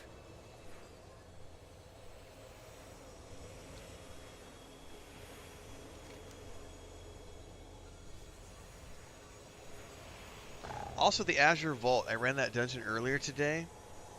Very cool dungeon. Can't wait to do that one with the guild. Yeah, Bubbalonia. I can't wait. I'm gonna do a video on world building soon because I just think that I've been blown away. Actually, I was not. You know, I didn't know a lot about World of Warcraft. I dabbled, you know, here and there. But now actually really sinking my teeth in for the last couple of years. A couple of weeks. My brain is not here. I'm just seeing a completely different side of the game that I didn't know anything about. Welcome to the channel, Guido. Don't forget we're multi-streaming on Twitch, so you can follow along there as you want. Watch in both places. For those of you who can support, keeps me on the air full time. If you're on Twitch, bits, cheers, and subs. If you're on YouTube, super chats, stickers, and memberships. You also get access to private member videos as well on YouTube. There's a Discord. Come join us in World of Warcraft if you want. Our guild is Risen. One of the many things that takes place on the channel amongst all the other games and film reviews and everything else I do here. Roblani says, I suspect that all the negative shit I've heard over the years is more about raid, tiers, and basic and such, as the basic main quests are quite good at least once or twice through. Yeah, I don't... yeah, that's another good... You know what, Bubbalonia? By the way, thanks for the bits. Thanks for the cheer, Bubbalonia. You just sparked another conversation video we're gonna do. I want to write my notes down.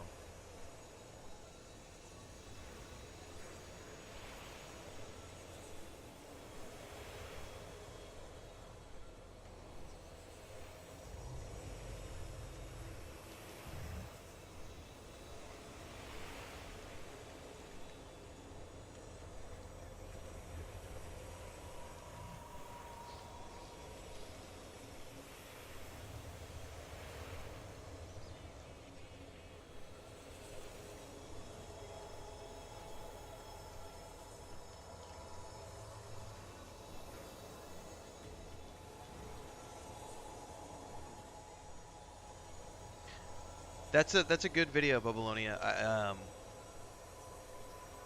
Where does the negativity come from? Like, because the storylines are amazing, the world building is amazing. I suspect that, yeah, like you've said, also raids, but also because we had this conversation. I think it was during, it might have been during, was it during EVE Online? It was during one of the streams I did the other day. I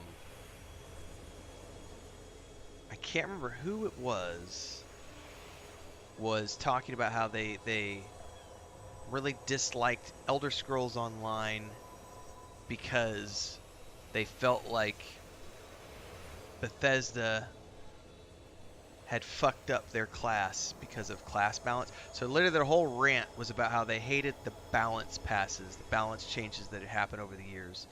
And it's like they were throwing the baby out with the bathwater, because rather than, you know, recognizing that they have been enjoying the game for a decade and having so much fun with thousands of hours of entertainment with all of these storylines and some of the best voice acting in the MMORPG industry and all this other stuff, it all boiled down to them having all of this baggage about how I don't like the way they balanced my class.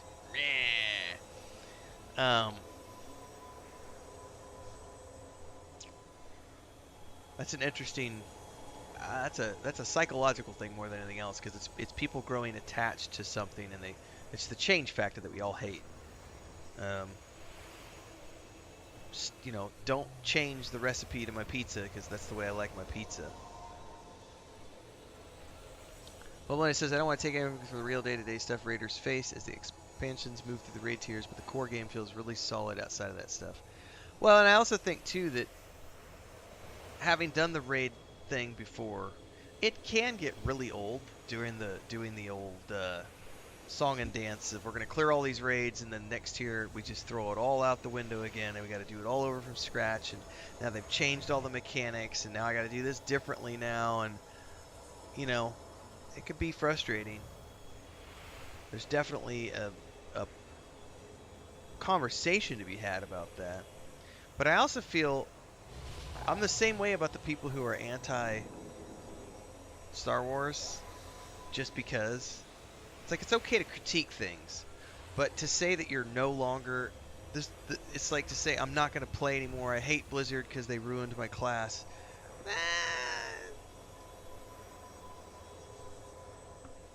Really? You can't just critique it and move on and still get enjoyment out of it? Like, I feel like that's more of a personal issue. Like that's a you problem, not a me problem kind of thing. Bronlick says the core is what's kept... Hang on. That chat moved really fast. The core is what kept WoW alive for these past 20 years. The engine is amazing, and the combat is some of the best in MMORPGs. Yeah, and I will also admit that Dragonflight is really fucking cool. Like, that's a really cool addition.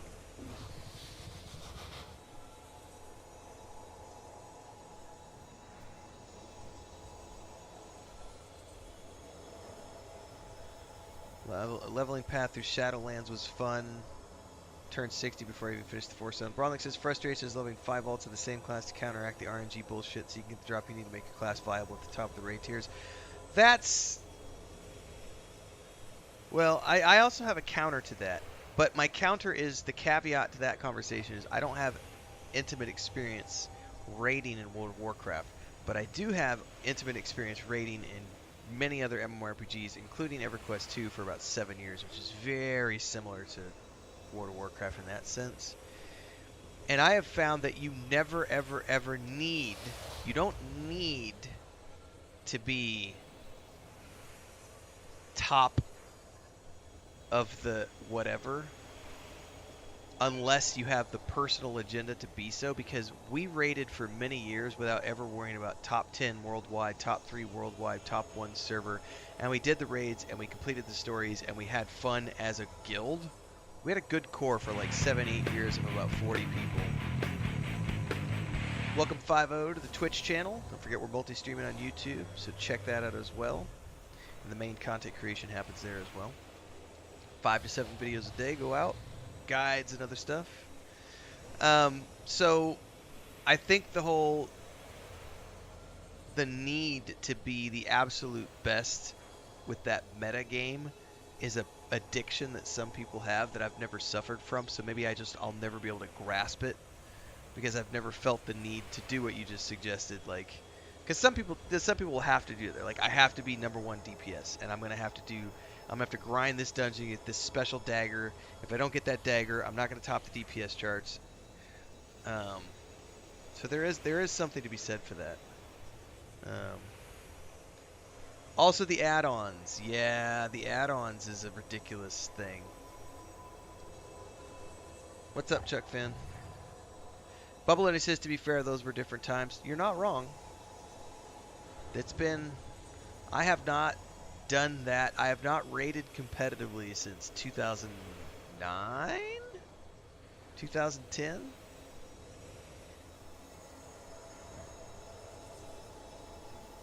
It's been a long time since I've done that tier.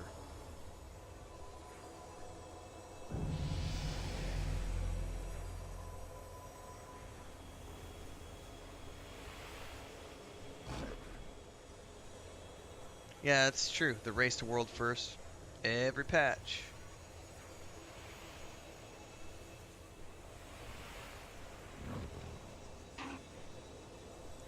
Right, if you're just doing it for storyline purposes, Bubbaloni, you don't have to worry about it. But it does matter when you start doing the mythic rating, because you got to worry about it at that point. It's like every little point of DPS counts.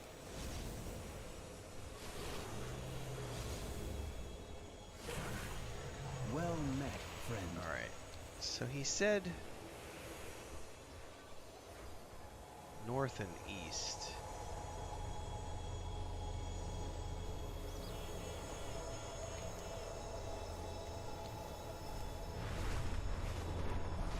What is this over here?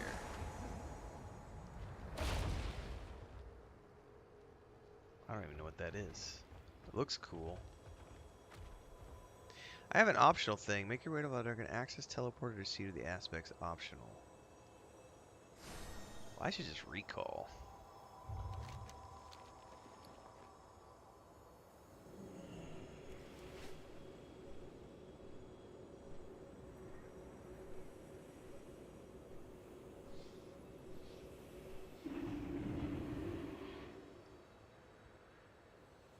Cleavage.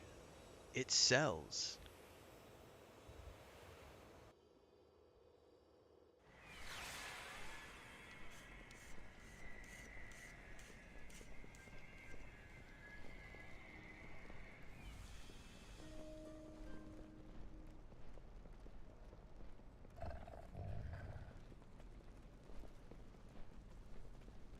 Hey, there's a hookah.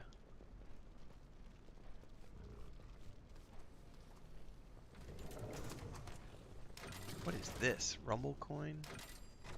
Dare you play? No, but why do I have... Aha!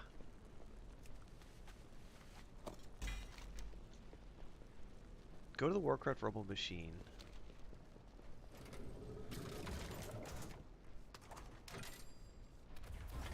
Hang on, I thought I just looted it. Bring...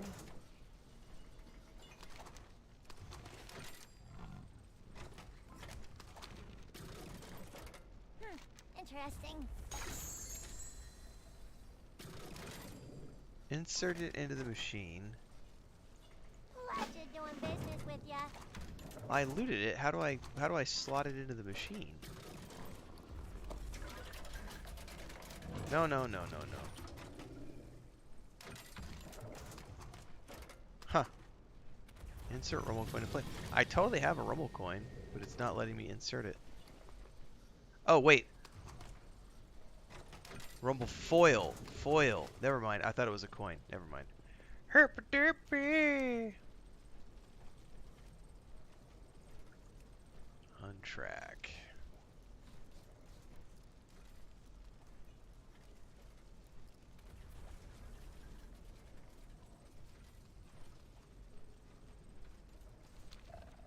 Let me go turn this one in so it gets out of my tracker. Because every time I come to town, it's like pinging my map.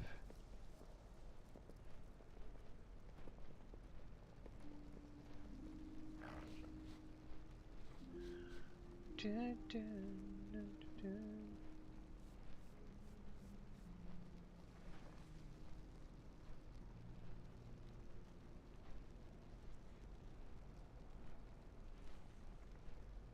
I don't even know what weak auras are, man. So you guys are speaking Greek to me. Champion, may I have a word with you?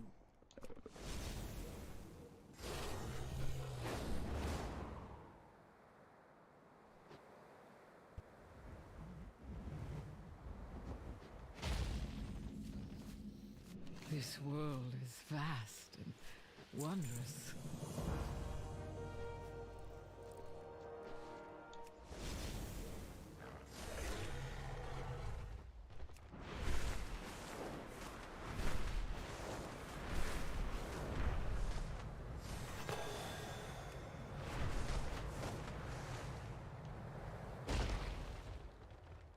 Oh, it totally says... Oh, I see it up there. Oh, and there's also like a green thing. What is the green thing?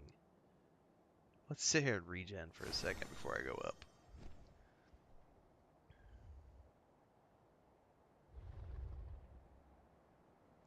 Bronlex says weak auras is a software add-on that detects when something is on, off, or here, there. It can track almost anything in the game. Huh.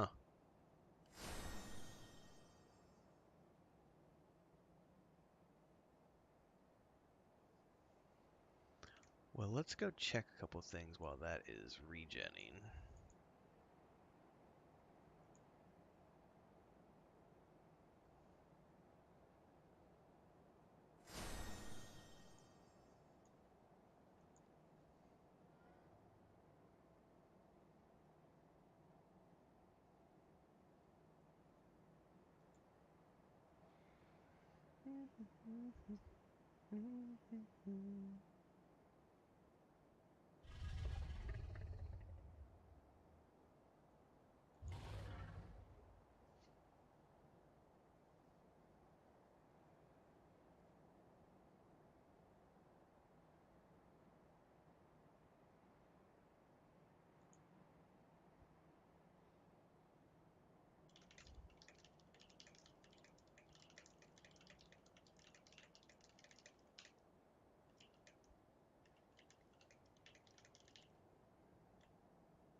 Answered a couple comments here, and then we're going to go get that rune.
What's up?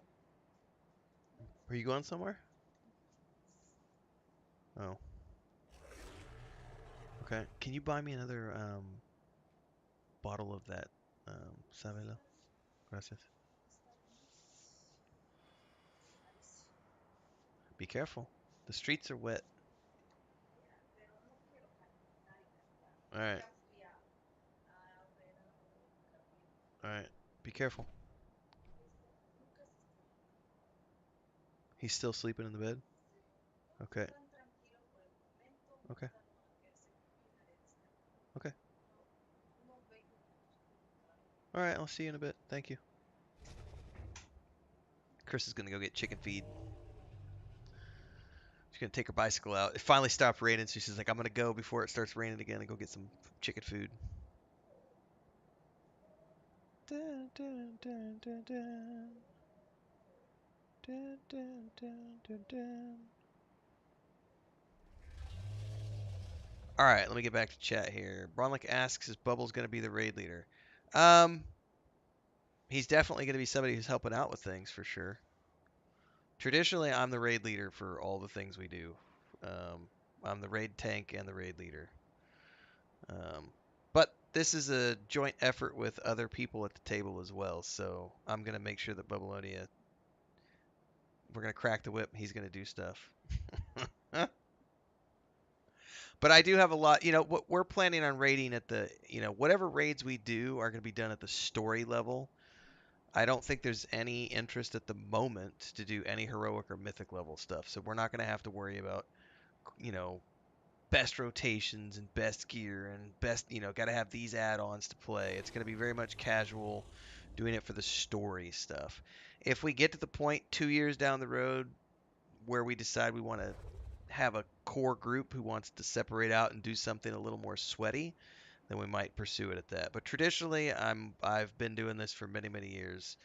I'm here 24/7, and so whenever it's raid time, that's why I set myself up as the raid tank and the raid lead, because then we're always there and we don't have to worry about people not being here. But there's usually more than one person. We'll have other people coming in and helping tank and stuff like that.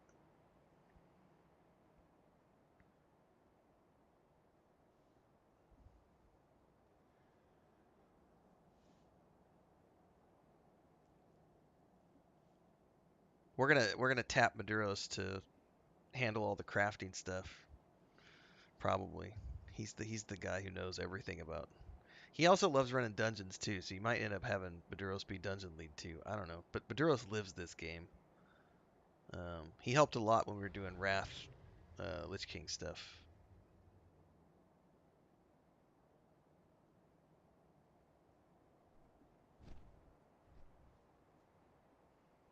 My long-term objective with this, for anybody who's read the charter, is, you know, a minimum of a 3-year gap. So my objective right now is we're leveling up through Dragonflight. We'll do fun stuff along the way, but once we get to War Within, I'm going to roll my Earthen, and he will be a protection warrior, and he'll get leveled up to be the main raid tank. And then we'll start doing story content. That'll become my main character when we get to that point. But that's a year, you know, that's probably 8 months away, 9 months away at minimum. So we got a lot of stuff we can do in the meantime.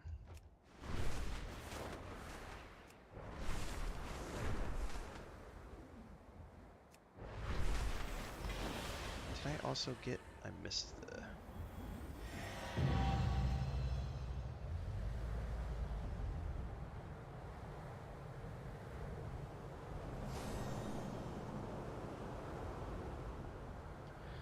More than likely what happened, because we can't know until then. Here is our champion. We'll be taking a look at who's around when we're ready to start doing that level of story content, and I'll make decisions with Babylonia and other leadership, and we'll figure out who are the best people to help out for that job. But that's a long way away. You know, we've got a bunch of people who are playing right now who are super excited, but people do burn out and come in and out, and there's cyclical, you know, got 50 people now, we might only have 30 in a couple of months, and then 20 of those people might come back, you know, next summer. You never know. I will listen. The balance must be maintained. Caligo says there's news about the Azure Span. Life endures. But primary focus is, as Babylonia says, story and fun. Story is like the number, I think it's even in the charter, is like the #1 thing is story. That means doing like raids on the looking for raid mode or whatever, like the easiest mode, all the dungeons on easy mode. Getting into heroics if we want to, but that's not the mandatory. Alright, Caligus would not speak of what happened in the Azure Span until you arrive. Whatever he has to share gives me a terrible sense of foreboding. We secured the Azure archives, but Razageth's storm remains enveloped around Vakthros Tower. She seeks to free her kin, but their prison does not lie within the More than Azure likely, we may Sky. end up doing some end-game stuff for Dragonflight What here in the else next, could she be you know, after? February, March. Once we get everybody past the holidays, leveled up, and we'll start testing the waters and see how that all plays out. We'll start to pick the right people from the pool of active participants. The city must be protected. The right people being the people who are focused on people's home. If the good primalists management are here, skills. No we must sweaty, find them and flush them loot-oriented out. They cannot be allowed to infiltrate our seat of power.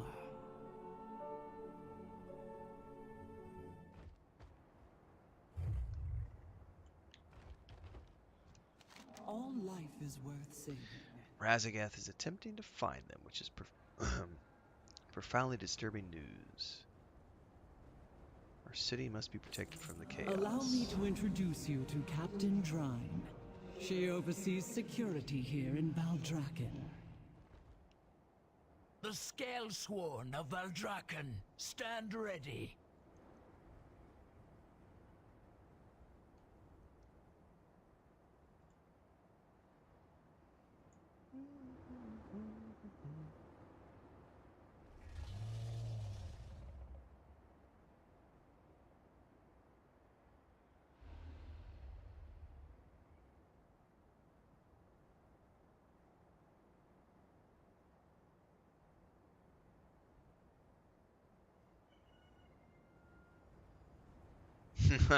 Bronlike says the fact that Ren doesn't use any details or any DPS meters is a clear signal to sweaty players. I also don't use a threat meter or anything, man. I just generally don't like to use add-ons as a general rule for any of the games I play, because I want to play it the way that the developers meant it to be played.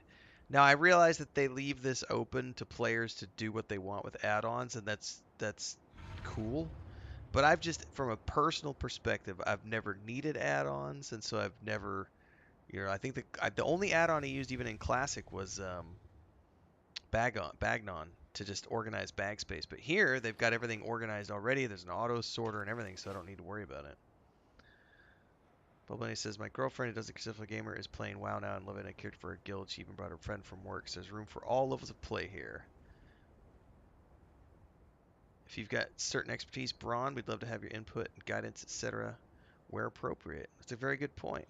And that's what we're looking for, is that's going to be the big thing as we continue. Because this isn't, I will say that right now we're focused on World of Warcraft, but more than anything else, and Bubbaloni and I have had some heart-to-heart conversations. He and I are on the same wavelength, which is why he's been helping me do all this, and you should look to him as equally, this isn't, he had a very good, I'm going to put him on the spot here in a minute.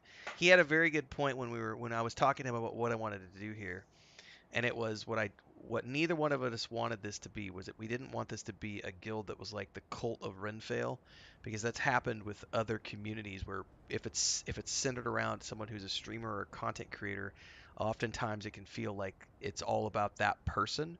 And so if that person isn't there, or if that person is off doing other things, people can feel like, oh, the guild is going to shit and all this other stuff. And so the core emphasis for me was on having Bubalonia there helping with this and co-leading this and being there when I'm off doing other things, because I have a variety channel and I need to be doing lots of different things. So the key is finding good people who are interested in the long-term community of what we're building here, because it's not just about me. Even though, yes, I did found it, and yes, all that other shit, which doesn't matter in the long scope of things, because what I really want to see this become is a community that goes beyond, because my brother and I, for the past, Liam knows this, Maduros knows this, the long-term people who have been around for a long time, we've done for 10 years, we've done these spurts where we'll come in and we'll do these games together for 3 or 4 months. And we'll play World of Warcraft Classic, EverQuest, EverQuest 2, Star Wars, Lord of the Rings Online. But we only play for 3 or 4 months, and then we go away for a year, and then we come back. Some people will come back the second time, but a lot of people fall by the wayside and don't come back. Maybe they don't want to play Star Wars: The Republic. Maybe they only want to play Lord of the Rings Online. This is the first time since I used to run a big guild in EverQuest 2, which was back in leading up to 2009, where I'm building a community here. I want to have a community of people who we can first start off with World of Warcraft and treat the World Soul Saga as a big thing that we can spend the next 3 years growing together doing as a community, but also look at what can we do beyond that. Do we go off and then go play Dune Awakening, or what's the next big Star Wars MMO, or the next big Lord of the Rings MMO, things like that. I'm more interested in the community aspect of this, and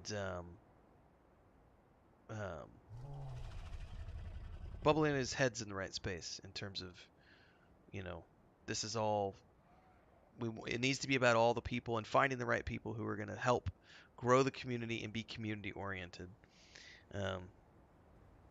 and have fun. Fun is first and foremost. because it can be really tricky. Um, Sometimes we've all seen drama in MMOs, and we've all seen it. No matter how hard we try to avoid it, it's sometimes unavoidable. But we're gonna do what we can to keep things really laid back and fun, while also, and this is a very important thing, um, and I have this in the charter, but this is always great. It's great to clarify it. Um, Casual and relaxed does not mean lacking in structure. Like, there needs to be structure, there needs to be schedules, there needs to be these things in place so that if you work a 60-hour work week, you know that when you log in on Thursday night, your group is ready to go with the 5 people that you need, or that the raid is scheduled for this and we've got the people we need and that we're good to go and everybody's got their pots and everybody's got this. And that takes management to help all that happen. So the structure is necessary even if we're doing it at a relaxed pace. And the key is finding the people who can do it and who can help manage that without it becoming a sweaty nerf herder contest, because that's what nobody wants. I don't want anybody to feel like it's a second job, but it does require structure, especially for me, because I do so many other things. It's like I try to plan. I literally have most of my stuff is scheduled 3 to 4 months in advance at a minimum, and a lot of the stuff I do I try to schedule out 6 months in advance, and that's I've been doing that for years. And then I have my 3-year, 5-year business plans, and then I have the other things that are like 1 year and 6 month breakdowns, um, and that's just an analytical side of me. So I'm very much a big fan of I schedule my Google Calendar is just all schedules. And it's funny because Chris wanted to get access to. She was like, "I'm gonna start doing videos for the other YouTube channel, for the Homestead channel." So I put her on access. I just when I logged in on her account to give her access and everything, she got logged into my calendar on her phone. And she literally came to me and she was like, "What is going on? My phone is just like ding ding ding ding ding ding ding ding ding ding ding ding." And it was literally her Google Calendar. Her Google Calendar was suddenly populated with all of my stuff. And so she was getting flooded with all of my notifications for all my shit. Uh, Poor girl. But I do schedule everything out. I can't live without a schedule because I'll forget shit. The city awaits. Report back. Alright, Primalists are spawning their propaganda, spewing propaganda. Take this enchanted stone and we'll communicate with it. Go swiftly.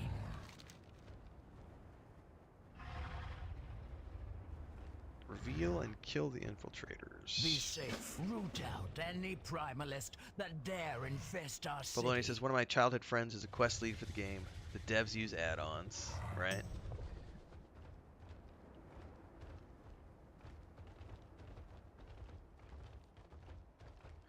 There's another quest. Hang on, is this part of the...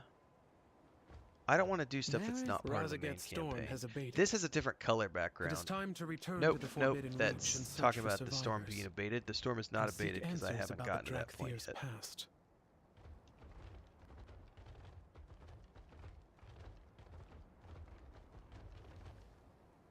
A Watcher Karanos.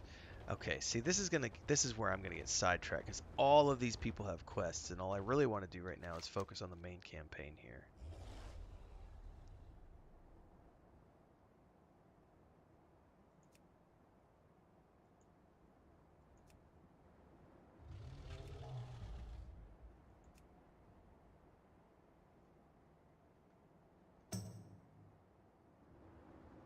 Right. But some of them are for other campaigns. Like this is for the Guardians of the Dream. I don't want to do Guardians of the Dream. That's other stuff. I'm still working on this, the Thaldrazzus stuff. This is what we're working on. This is where I got to be careful and not pick up the wrong campaign storyline stuff. Because there's stuff that comes after.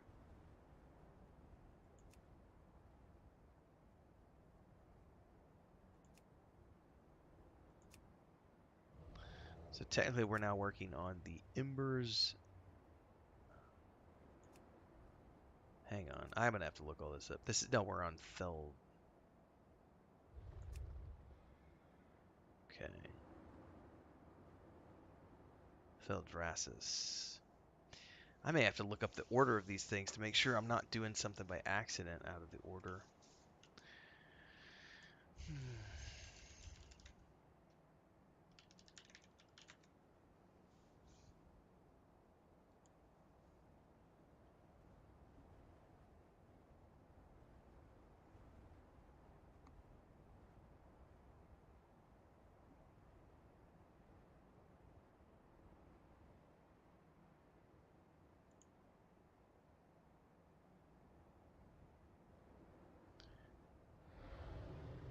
Okay, so this is the last of the 4 storylines. This is the Feldrassus. This is the last of the 4. Okay, cool. So after this, we get into, looks like Forbidden Reach, and then Embers of Neltharion, and then Guardians of the Dream. Okay, cool. So this is what I want to focus on, is the Feldrassus stuff next. So let's make sure I don't accidentally get sidetracked. So we've got Nowhere to Hide, Eyes and Ears. Okay.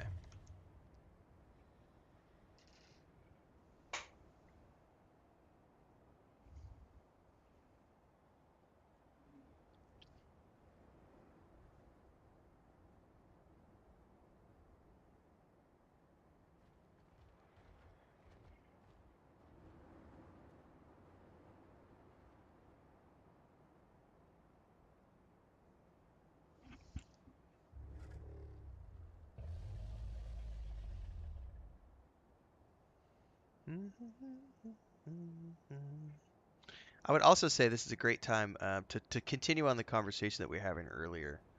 Because Babylonia Babylonia will be here more than I will. I'm here a lot right now because I'm in between other games. Because I just wrapped up Wasteland 3 and I'm doing Rogue Trader right now. Once Dune Spice Wars launches on the 28th, I'll probably be a little obsessed with those 2 games throughout the month of December. And so December I'll probably play a lot less. I'll probably be down to 2 nights a week, and I'm going to schedule those nights out in advance. Probably a couple mornings, a couple nights a week. So Babylonia and the other people that are here on a regular basis will be here.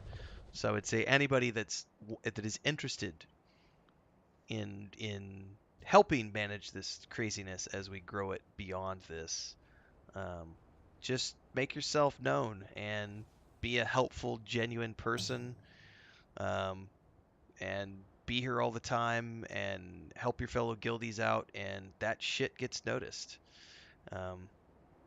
So yeah, that's the easiest way to do it, especially if you've got knowledge about certain things and you want to put it to good use. Because it don't run itself. There needs to be lots of people helping out to make it all work. But definitely talk to Babylonia. Lots and lots. Make him work. Make him sweat. It's not supposed to be sweaty. Bullshit. Bronlock says, Long said the big games like WoW and Destiny 2 and ESO and should have an option checkbox chronological order that lets you do the entire story in strict order. Well, the thing about Destiny 2, which I appreciate but also find saddening, is they get rid of the old content. So you don't even get a choice to do the old content. When you roll into Destiny 2 now, you literally only get to do, it's either the expansion before or the expansion that was right before that. You only get to do those 2. It's like 1 or 2 expansions is all you get to do, plus current level stuff. So they just completely get rid of the past campaigns. You just can't even do that storyline anymore, which I appreciate from a help me get up to speed with the modern version of the game, because I'm just always going to be playing the most current content. But it also sucks because you don't get to go back and play all the stuff that people talk about being really awesome content, because it's just not there anymore. But yeah, a chronological order thing would be great so that I don't have to go out and look on a website that tells me what order I'm supposed to be doing things in.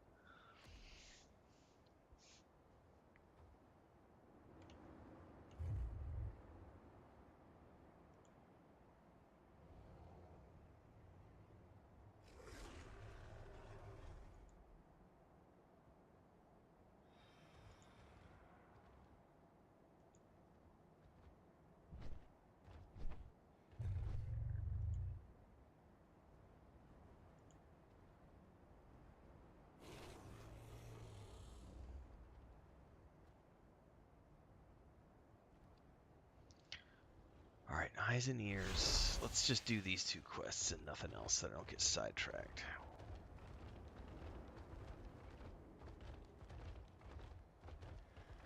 Wait, do I have to do that up top?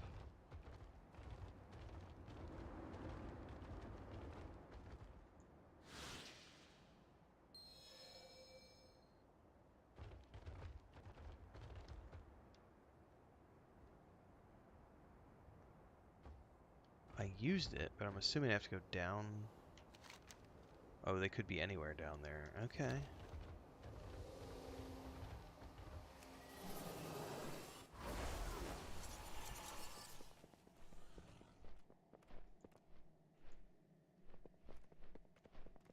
Oh, now they've showed up on the map. Okay, I see. My poor old laptop is like, so many people, time to drop frames.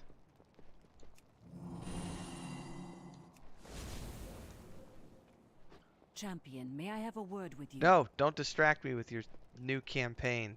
Everyone comes to the roasted ram eventually. Grab a drink to blend in, but keep your wits about you. Looks like there might be somebody upstairs who's a traitor. I don't have a target. You're not who you claim to be. The aspects have returned.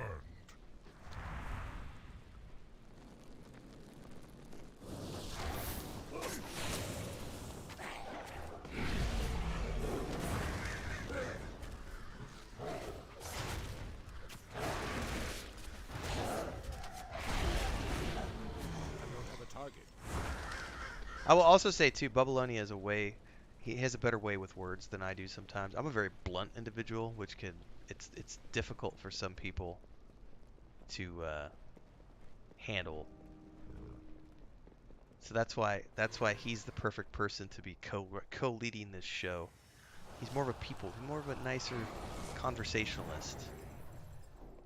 I'm a good presenter. Public speaking was my day job for a long time, but I'm also extremely... I have a type A personality that rubs people the wrong way sometimes.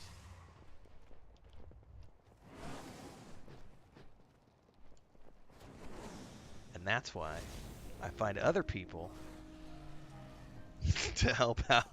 It's good to know your weaknesses, is what it comes down to. Know your weaknesses and find other people who can do the things that you can't. Oh, was that Rumble coin upstairs? Let's go turn that in real quick just to get that out of our quest journal.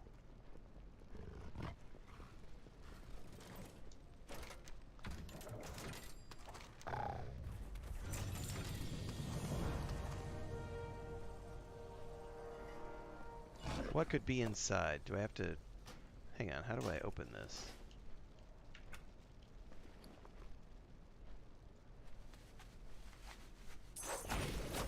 I got a Murloc toy. I do a horrible Murloc.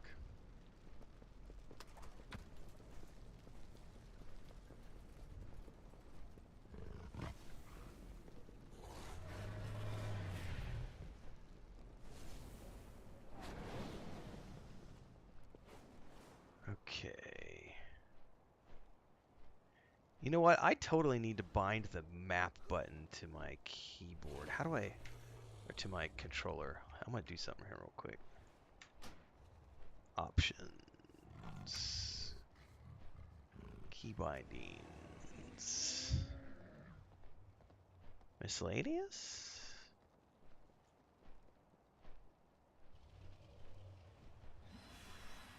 Minimap. Well, that's not toggle minimap. Toggle. Oh, no. Where is the minimap gonna be? Interface? Toggle minimap. Boom. Oh, cool. Now I've got my minimap bound to my... Oh, no, that's minimap. Hold on. It's the wrong one. Not the minimap. Hold up. Herpaderp. Not the minimap. I want to do the other map. Escape to cancel. Right click to unbind. Toggle. Oh. It's that button? Oh! I want to move it. I need to move it over. Let's put it as that. Oh, beautiful. Cool. I can't do a Murloc very well. Bam.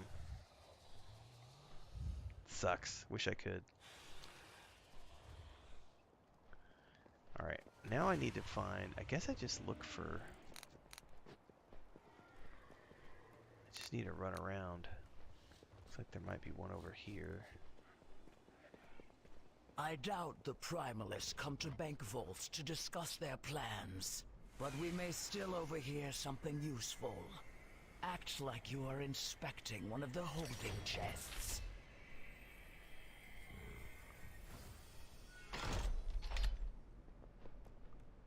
And...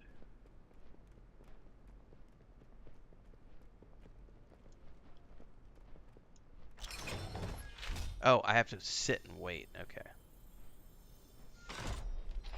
My apologies. There is nothing here awaiting you. What do you mean? Commander Aranog said it would be here. I have not seen him. Come to think of it, I have not seen anyone from Southhold come by today. Very strange. I think I missed something over in that other building that I was supposed to inspect too.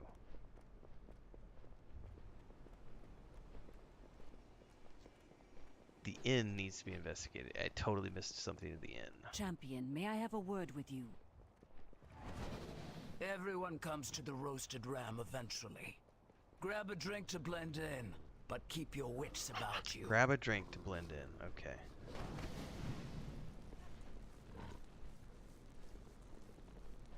Do I literally need to buy a drink? Goods in the Isles. I want an Azure Ley wine. You'll find nothing better in the Isles. Oh no, there's literally a goblet over here I'm probably supposed to click on. Herpaderpy. You must be standing to do that.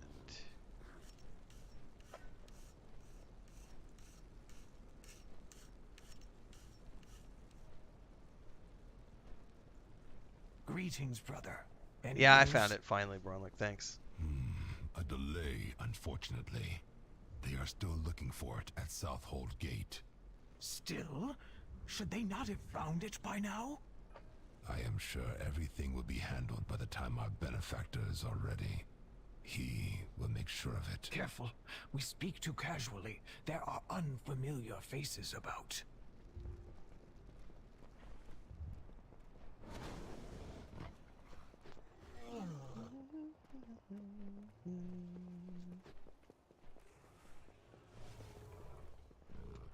Can I not use this again?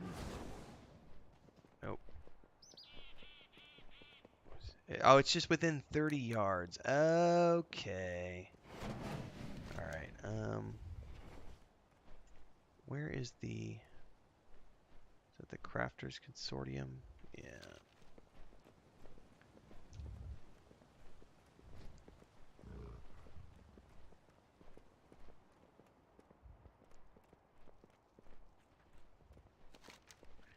Oh, I'm going the wrong way. Hold up. Very happy to have. You know what? I need to bind the auto run probably on my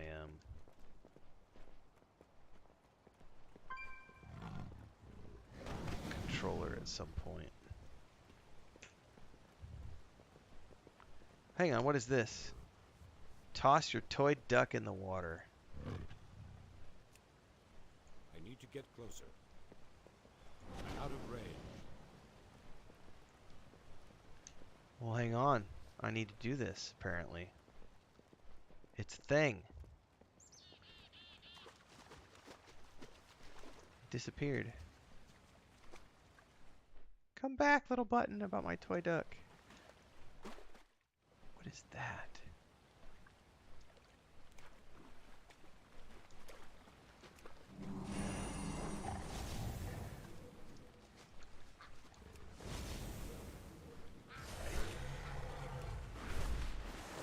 What are these green things? Dream Surge Coalescence.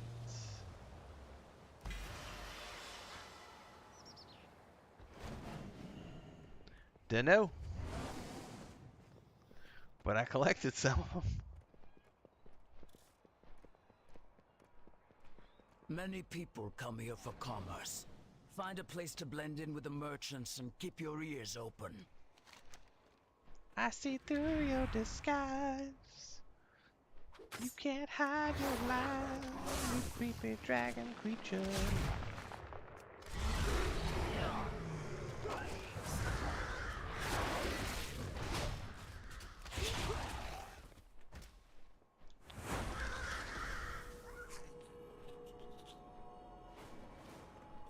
Blend in with the merchants and keep your ears open. See anything that tickles your fancy or your nose? Tickles your fancy or your nose? Alright, I'm supposed to blend in here somehow.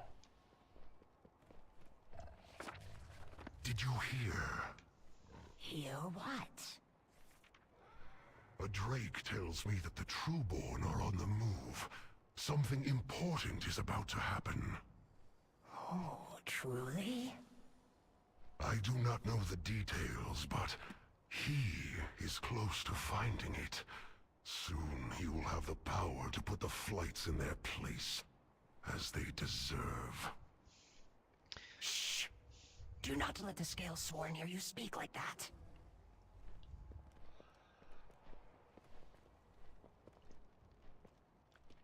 Alright, we got some more primalists to find.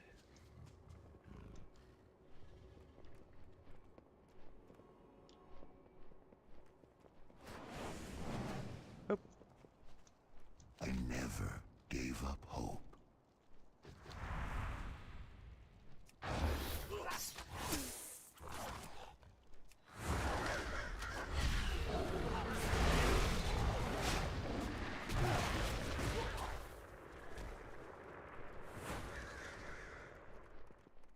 It's 3 of 6.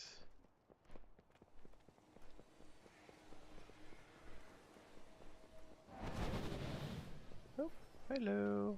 The Isles have awakened. I see Go through in this, service. guys.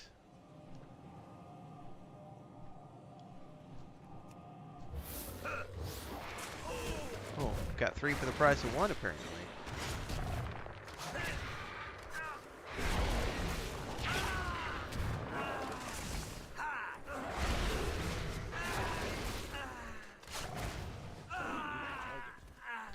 Alright, now do we fly back up, I guess? Oh, I should remember where the teleporter was. Because I am not going to remember.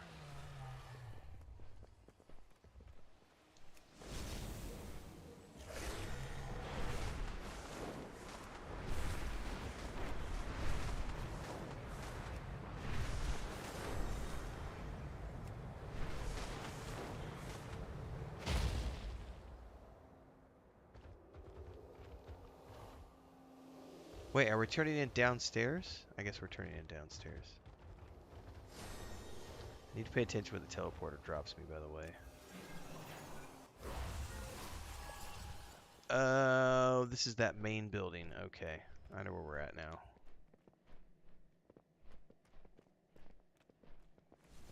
Captain Drine, first talent of Valdraken. My forces protect. Valdraken stands strong. Glory to Valdraken. That does not sound good at all. Southhold Garrison. I suspect the Primalists are attacking Commander Anarch's garrison at Southhold. I need your help again. Please travel there and see what kind of forces we're facing and if possible, make contact with the Garrison Guardians. Glory to Valdraken.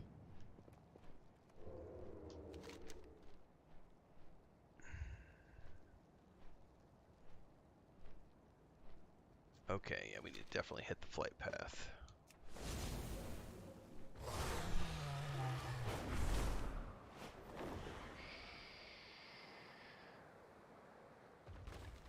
We protect the Isles. I do not have a flight path there, so let's go to Pinewood Post, and then we'll hoof it from there.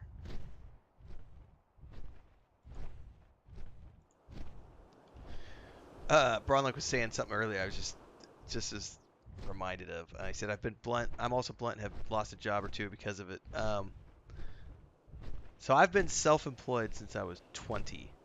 The only jobs I've ever had for other people were my very first job when I was 16. I went and worked at Walmart for like 3 or 4 months as like a stock boy. That's like my first official job. I grew up on a dairy farm, and my dad had a construction company. He was second generation, I was third. So I was on job sites for the time I was 7 years old, sweeping and making cuts on the saw, and mixing thin set and grout, and working with the family. And then on a dairy farm, there's always, you're always working.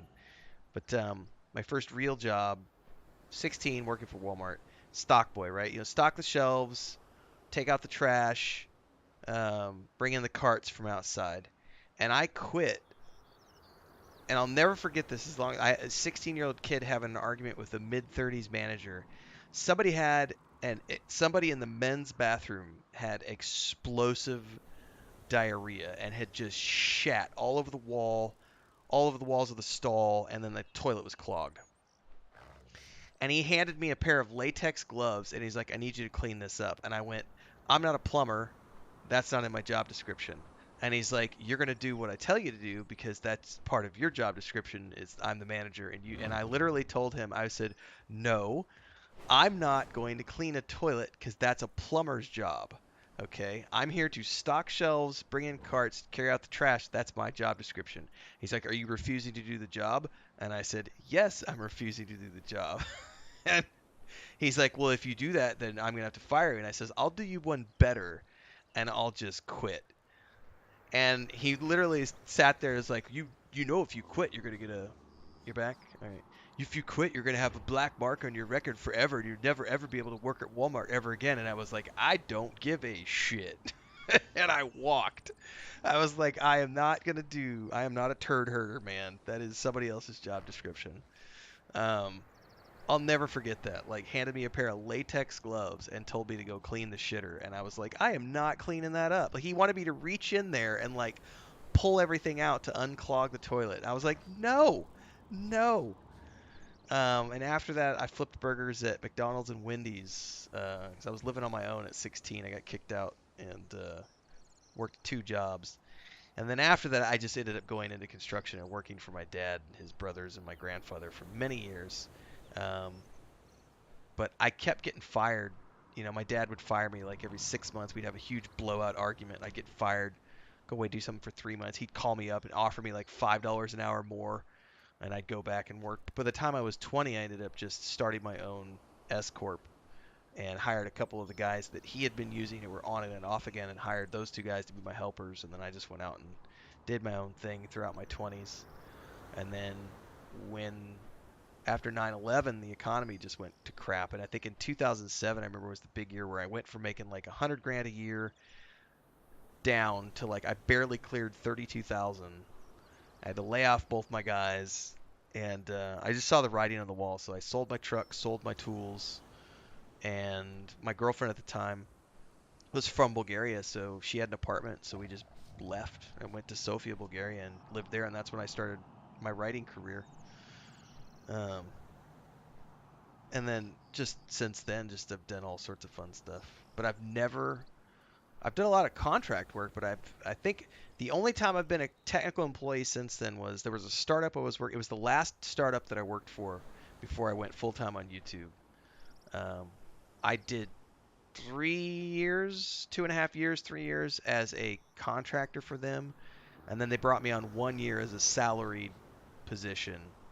And then they got bought out by investors, and I was not asked to continue after that. And part of that was probably because I was very blunt with one of the co-owners, and called her out on some stuff. And I know she didn't appreciate it, but it was like, you want me to do my job? I can't do my job unless you're doing this, that, and the other. And if that's not going to happen, I can't do the best that I can do. And then ultimately, they wanted somebody with a college education and a big like Disney or ex-Disney, ex-Visa or somebody. They wanted somebody really big, with a big resume, and I didn't have a college education, so they decided they wanted somebody different. How long did I live in Bulgaria? 2.5 years. I lived there 2.5 years. I traveled there a lot. She and I were together for about 8.5 years, so I used to go there a lot, visiting and just hanging out. I'd go there for the summers. And then, yeah, lived there for a couple of years, 2.5 years. 2008 until mid-2010.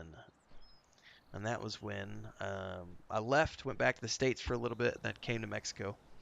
And then I've pretty much been here for the most part as a main base of operations since then. I got my permanent residency here in 2015. I could go get citizenship, but I haven't ever wanted to because it's like, well, what's the point? The nice thing about permanent residency here is that they don't put any restrictions on how long you're allowed to be out of the country. So if I decide to go live in France for 2 years, it's okay. Whereas the moment you become a citizen, there are restrictions to how long you're allowed to be out of the country before they revoke your citizenship and say, hey, you know, you're actually not living here. Why do you need this? So I like just keeping it as permanent. The only thing that I have that would change is there's two things. One is I don't have the right to vote, and there's a law in Mexico that says that if you are a foreigner, you're not allowed to directly own property within, I think it's 50 kilometers of any border or any beach.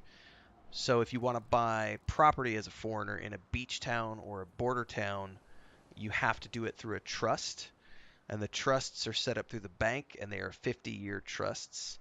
So you go in, it's you still own it that way, but it's just set up through the bank system so that the bank actually, you know, holds the trust for you, and then you set up trustees and people that it would go to in the case of your death or something. But I'm married to a Mexican, so I just let her handle all that stuff, and then I don't have to worry about it.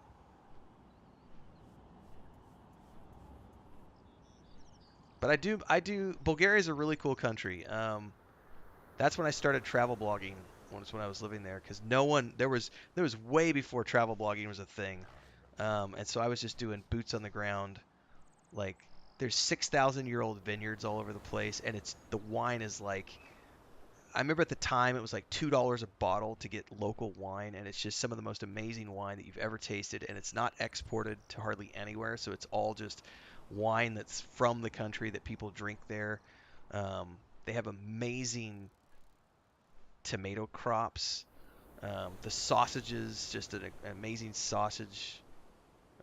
Yogurt, yogurt was invented in Bulgaria. They have some of the best yogurts in the world. Some of the best, like kashkaval, which is like a form of feta cheese, but it's just, they have there's cow milk, sheep milk, goat milk, all these different types. There's the creamy cheeses, there's the rind cheeses, the brine cheeses as well. It's just great food, great culture. Mountains everywhere, hiking trails. It's got a beautiful outdoor environment.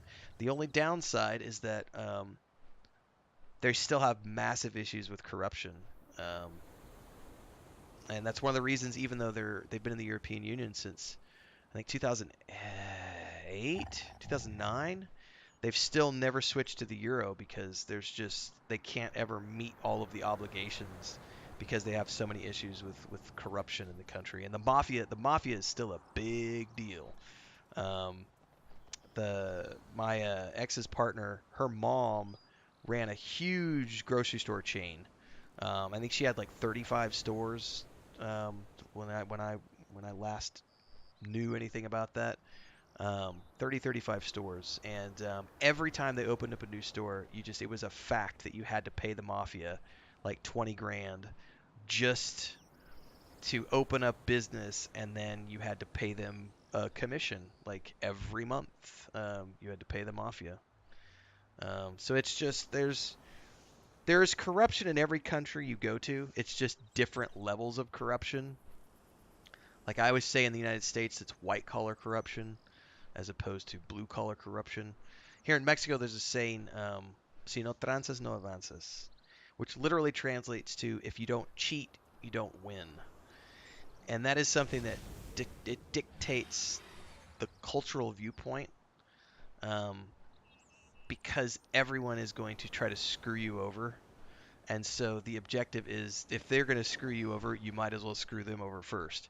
And so you learn that it's not a big deal. You don't take it personally. This is the big thing. Don't take it personally. It's just a fact of life, and it's that way with all the Latin countries, and I've found in most of Eastern Europe as well. It's just different levels of, what do you call it? Is it mafia versus narcos versus, but the si no trances no avances thing is like, a good example of this is like, if you go buy tortillas from the tortilla shop down the street, you could tell them I want half a kilo. They're not actually going to measure it for you. They're just going to count out what they know to be roughly close to half a kilo. And, it might be short, a little bit. And to some people, they view that as like, well, I'm not getting my half a kilo's worth. It's, 50 grams short or something. And some people will take that as a sign of, I'm being offended by that, like I'm getting ripped off. And it's like, no, they're just throwing 20 tortillas in a bag, and maybe today the tortillas are thicker than they were yesterday, But other times it's a little more blatantly obvious, where it's like, this happens a lot at the grocery stores, and you just have to watch it. The clerks, because they don't make shit. It's minimum wage, and minimum wage slaves do this all over the world. You go to the grocery store, and they will ring things up, and they will ring it up. Sometimes they'll try to sneak something by that they've rung up incorrectly. And the reason they ring it up incorrectly is so that the balance sheet that they have shows one thing, and then when they go to empty the drawer at the end of their shift, they can take that extra money that they hid in the tickets and pocket that extra change at the end of the day, because it's not showing up, because the balance sheet showed that they sold this much when in reality they only sold this much. And so you got to check your tickets every time you go, because that'll happen. I would say it's every 5 or 6 times you go to the grocery store, they will misring up an item or two on your, and that's just a fact. And that's why I let Chris, every time we do grocery shopping, we stop. I've got the cart, and then Chris just goes down through the list and double checks everything and makes sure that it's all the price that was listed on the shelf, because there's different consumer protection laws here. But if something doesn't match up, you could literally go to the front desk and say, hey, this didn't match up. You need to respect this price, and they will take care of it for you. So yeah, that kind of stuff. It's little small things. I got in an argument one time. This has been years ago now. So Chris and I used to run tours and stuff, and when we were still in the travel space, and we had brought in a bunch of students for a workshop, and we were in Palenque, which is down the road from where we live right now, and we were doing a tour. We were going on the tour of the ruins and stuff, and they have these vans here, which they call combis, which are like little vans that can fit like 15, 20 people inside. So the price for the vans at the time was 10 pesos per person. That's the price to get in and take it, right? It's a fixed price. Well, we get in the van, and I go to pay, and he assumes, because I'm white, he assumes that I don't speak Spanish. And he gives me a quote that's 3 times what the price is supposed to be. So he's trying to charge them 30 pesos per person, as opposed to the 10 pesos. So he doesn't know I speak Spanish. He doesn't know I'm a permanent resident. All this other stuff. I went off on the dude in Spanish, and he got all like offended and was like, oh, blah, blah, blah, blah. But I was like literally told him, I said, you're a racist prick for trying to charge all these people 3 times the going rate. The price is 10 pesos. You know it's 10 pesos. You're just being a dick because they're from out of town. And everybody was looking at me because it's all in Spanish, and they're just all wide-eyed and stuff. But I got the price because the price is the price. It shouldn't matter if they're foreigners or not. But that kind of shit's pretty common everywhere you go, tourist places. Bubble says, when I was managing a restaurant in 2002, we called that the Rudy Kazoo. Basically, they would systematically overcharge throughout their shift and take an easy 25 or 50 for themselves when they reconciled at the end. Exactly. Easy to know what you're looking for. And that's the thing. So Chris has worked in hospitality pretty much her whole life until she, started working with me. And so she's accustomed to all that stuff, and so she knows what to look for every time. So I just let her handle all that stuff, for the most part. And then the other one that somebody, this happened to us in, the only time I've ever gotten scammed in Mexico, and I didn't know any better at the time, and I learned this lesson the hard way. We rented an apartment one time in Playa del Carmen, and this has been years ago. And in the clause for the deposit was something that I didn't really pay attention to at the time, but it said that the landlord didn't have to give the deposit back for 60 days. And I didn't catch that when I read the contract. And so when we're ready to move out, and I was like, can we get our, let's go through the house, do an inspection, and get the deposit and everything. And the guy was like, oh, well, here's the contract. It says here that I have 60 days to inspect for hidden damages and all this other stuff. And alarm bells started going off in my head and was like, oh, I'm not getting my deposit back, am I? And sure enough, I hounded the guy, but we had already moved. It was the problem. We were far away by that point, and he just stopped returning my phone calls and stopped. So it never got. It was $300 deposit, not that big of a deal. But when we moved to Mexico City, I was immediately looking for that, and I saw it in the contract, and I had to negotiate the contract with. She ended up being a really cool lady. We stayed there for 4 years. She gave us a very fair deal, and I got 100% of my deposit back when we left. But there were two things in the contract. One said she had 60 days, because it's a common thing here, 60 days, because what they look for is, they say, hidden damages. Well, that's just a clause for them to never give you your deposit back, because they can invent whatever the fuck they want over 60 days. So the immediate thing I said was like, that has to go. I said, we're going to do a walkthrough the day that I'm leaving. You're going to do a walkthrough. And the way I negotiated it was, I think it was like a 25,000 peso deposit, which was like $1,200. So it was like basically first month, last month rent, sort of a deposit thing.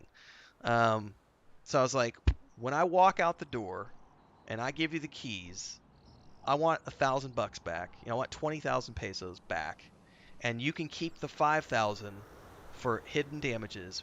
But instead of it being 60 days, it needs to be a 7-day window. So I want 85-90% of my deposit back the day I walk out, and then you can have 7 days to inspect for hidden damages, things like maybe I painted over the wall or did something like that. And she was a little bit offended that I tried to push that, and I was like, well, then I'm just going to walk away. And I guess she'd been trying to rent that apartment for so long. She's like, no, it's okay, we'll make it happen. And I did. I got 100% of my deposit back the day I left. And then what I told her was, it says the 5,000 pesos, which was like $250 or whatever.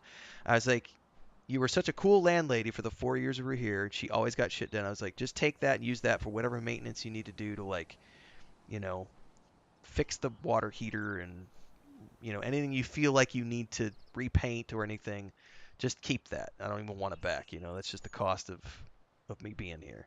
But there was things in that contract that you just have to look out for. Bronlex says, when I was in Greece, my friends brought me a bus ticket to Delphi, and they tried to give me a standing only because I'm a foreign American, and my Greek friend had to scream to get my real bus ticket. Hell yeah, that's the kind of thing, man. Everywhere you go in the world, you're going to find that stuff, and especially in tourist destinations, because they're always going to assume that because you don't know any better. Yeah, fun times. I've been very lucky, knock on wood. I traveled for a living for a long time, like a decade, and for pleasure before that for many other years. Never got pickpocketed, never got robbed, never had any altercations. I had people I knew got robbed, but they were always, like, I never went clubbing or did all that kind of stuff. I remember when I was in Bogota, I went down for like 3 months, and I was working on a travel guide, and I was staying in an apartment with like 4 other guys, and they all liked to go clubbing and stuff. And like 3 of them got robbed in a 3-month period because they all would get into a taxi at like 3 o'clock in the morning, and the taxi driver would take him down some side street, and his buddies would run up to the car and knife point, give us all your money, and give us, you can keep your passport, and $20, but we're taking everything else. And I was like, that's why you don't go out at 3 o'clock in the morning. Like, that shit's just inevitable.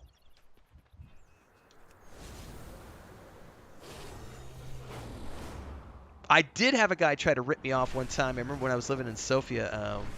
I had to go to the American Embassy for something. It was all the way across town. And I remember the price was one thing on the way in. The taxi driver that I took on the way to the embassy was like $6 or something, right? And they do metered taxis. So there's a fare, and you can see the meter, and so you can watch the meter go up. And so I went to the American Embassy and got whatever paperwork I had to get taken care of, and then I had to get a cab to come back. And I was in the cab on the way back. We weren't even like 3 minutes into the journey, and I'm watching the meter, and it's just like it's like I think on the way there, you know, it was like $6, and I'm like on the way back, we're 3 minutes in the ride, and it's already up to like $20 and rising. And I was like, this motherfucker is using one of those rigged tickers to rip me off in his taxi. And he's one of the guys who just sits outside of the American Embassy, one of the guys who, the taxis that are on the curb. And this motherfucker's trying to shake me down. So I literally was like scanning the skyline for any building that I could. This is before Google Maps and before cell phones and any of that shit. So I didn't have a phone with like GPS or any of that stuff. So I'm literally like, and I saw a landmark that I knew I could walk to and then get back home. So I was like, I'm just getting out here. And I gave him what was the equivalent of like $5, and he started to flip his shit. And I didn't speak very good Bulgarian at the time, but I was like, you call the cops if you want. That meter broken. You know, I was like, you know, in broken Bulgarian. I was like, meter broken, doesn't work. Call the police if you need to. Here's, you know, $5. And he was like, eh, and he got all pissed and like slammed the door and drove off. And I was like, call the cops. Like, I'm not paying your fucking $20 taxi fee for a 3-minute ride. And I did get shaken down one time in Mexico by the cops. The tourist cops got me. So in Mexico, when you rent a car, it has red license plate. It has a red letters on the license plate, so it's very evident that you're in a rental car.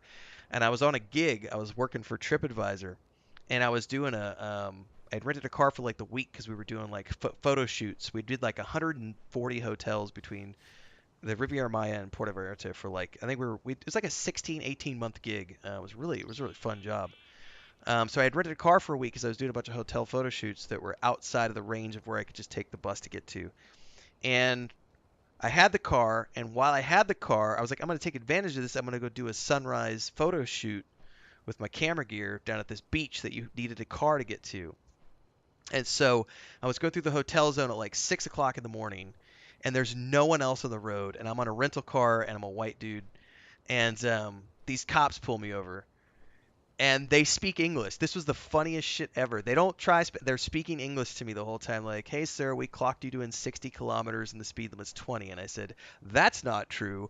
I was doing 20. I don't speed. I'm in a rental car. You know, I'm like, I'm not going to speed and risk getting a ticket. So the funny thing here in Mexico is like, if you get a ticket, what they do is traditionally they'll take your license, give you the ticket, and then they take the license, and that goes to the headquarters. And if you want your license back, you got to go pay the ticket. And then you get your license back. That's how it works. That way they guarantee that you're going to go pay the fine. So these guys tell me I'm speeding. I wasn't speeding. I know at this point I'm getting shaken down. And they're like, well, you know, we can take care of it right here for $200. And I laughed, and I switched to Spanish. I pulled my license out, and I said, give me my ticket. Here's my license. Happy to go pay it at the office. And I just stopped speaking, and they both looked at me and they went, oh, hablas español? And I was like, por supuesto, vivo aquí, soy residente permanente, pendejo. I didn't say pendejo, but, you know, I was like, I'm a permanent resident, you know, I live here, I speak Spanish. Of course I speak Spanish. And they both were like, well, give us a minute. They went back to their car.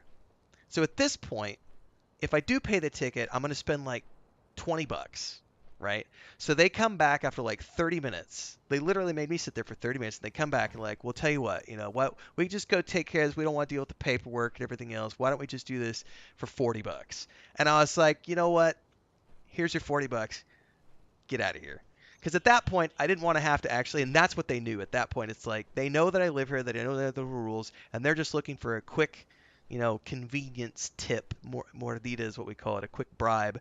Because they know that I don't want to be inconvenienced by having to actually go down to the station and deal with the traffic and the waiting in line and everything else. So I can either do that and lose 2 days and not be able to drive the car, or I can give them exactly, Brian, like, or I can give them drinking money and I can go about my business. So I gave him the $40 and that was it. But that's the only time I've ever been shaken down in all my years of anything.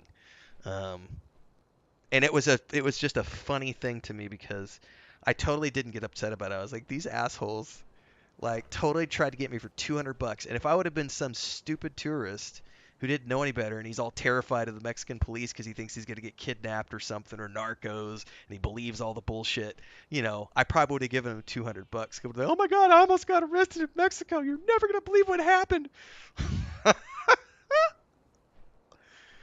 Ringen says, I am so stuffed. Collapses. Shit, have we really been streaming for 3 hours? I just checked the time. What time is it? 4:30?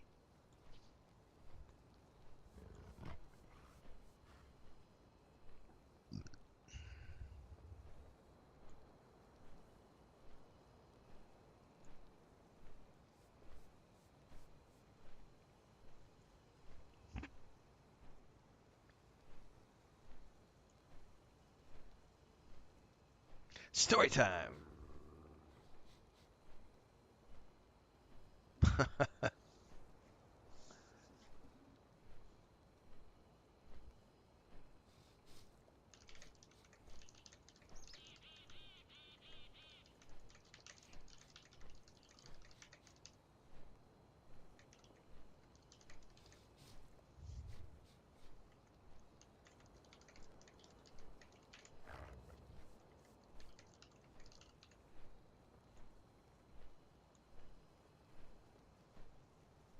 You almost got arrested in TJ?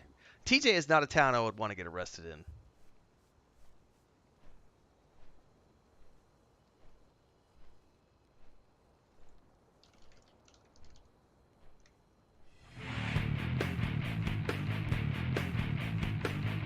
Welcome to the channel, Vicarious Australian. Welcome to YouTube. Don't forget, we are also multi-streaming on Twitch if you want to come hang out.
Brawlix said his skin hand demand 100 guilders for me in Amsterdam, but just pretended I couldn't understand his English.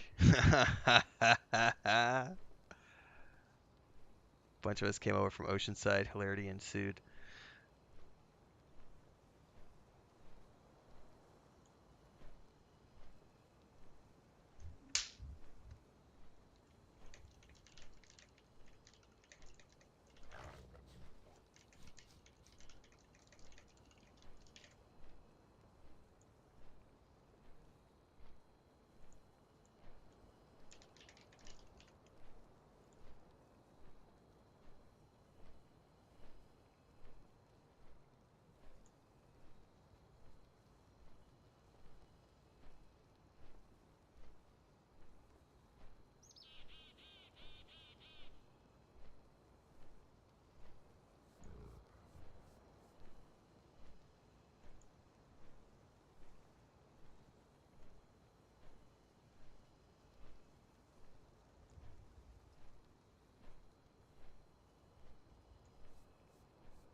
He said it like 10 times, then gave up, spit on the ground, and walked away. We had some. Chris and I were in Madrid, and some of the scammer pickpocketers tried to get us where they came up with the clipboard. It's like 3 or 4 kids, and they surround you. They're like teenagers, late teenagers, early 20s, and 2 of them have a clipboard. Usually, 1 or 2 of them have clipboards, and they're trying to get you to sign a petition, and the other 2 are like circling in the wings, and they're asking for like a donation or something. And that's literally just a gimmick to try to figure out where you've got your wallet so that they can pickpocket you and or just straight up snag your wallet while you're in the process of like pulling money out and donating. And I just sat there and just was like, what's the petition for? Uh-huh. What's your organization? Uh-huh. You got a website? Uh-huh. Cool. Tell me more. And I just kept grilling them with questions, and they finally just gave up and got pissed off and stormed off. And it was just like, do people really fall for this shit? I think there's a Ricky Gervais has a show where he's like walking down the street. I've seen the clip. I've not actually watched the show, but I've seen the clip a few times where he's like walking on the street and some kid is like trying to get him to like give money to like starving children or orphans or something. And he stops and like unloads on the guy about this ring. He's like, you're literally just getting paid to stand there. You don't actually give a shit about these kids. And he does this whole rant, and then he turns around and drops a 20 in like the beggar's hat that's like right across the street and looks back and like, it's just like, oh man, there's just yeah, man, scams all over the place.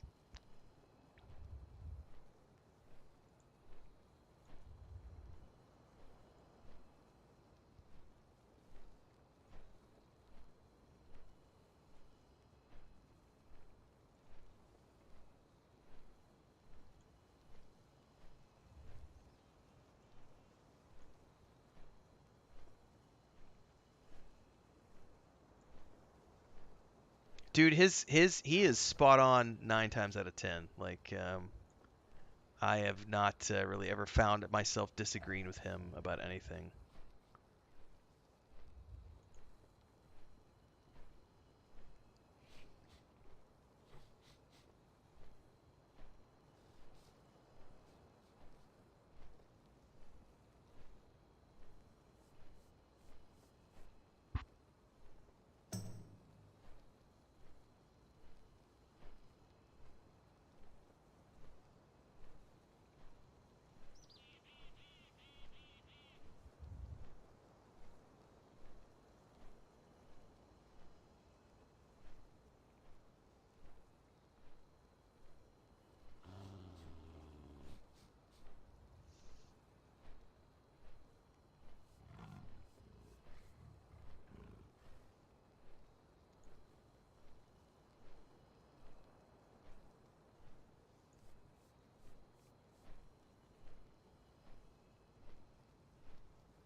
Sorry guys, I'm going through some comments here to get these answered on YouTube, and then we're gonna continue onwards.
Chris is singing something. I can hear her out there.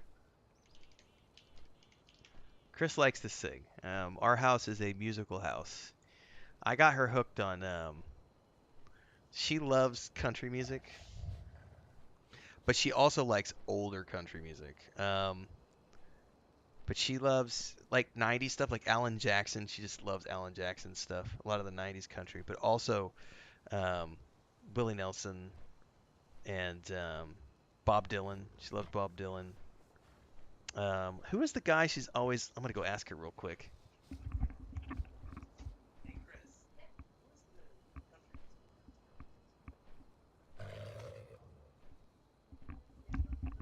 Don Williams. Yeah, I already said Willie Nelson, but I couldn't remember the other one. It's Don Williams.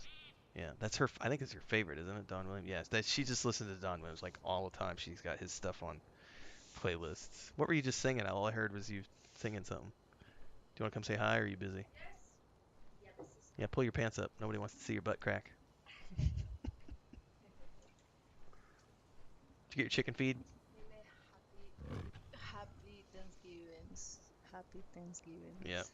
Happy Thanksgiving, everybody. Who's in the cage, by the way? I saw one of the cats is in the cat carrier. Or is that just Blanca? Did she go in there to sleep? Ah, yes, she goes in by herself. Is it raining yet, or did it finish? I think it stopped. It's not supposed to rain tonight, I think. Double check here real quick. Yeah, it looks like the rain has stopped. Are you finished, or are you still working? Want to watch a movie?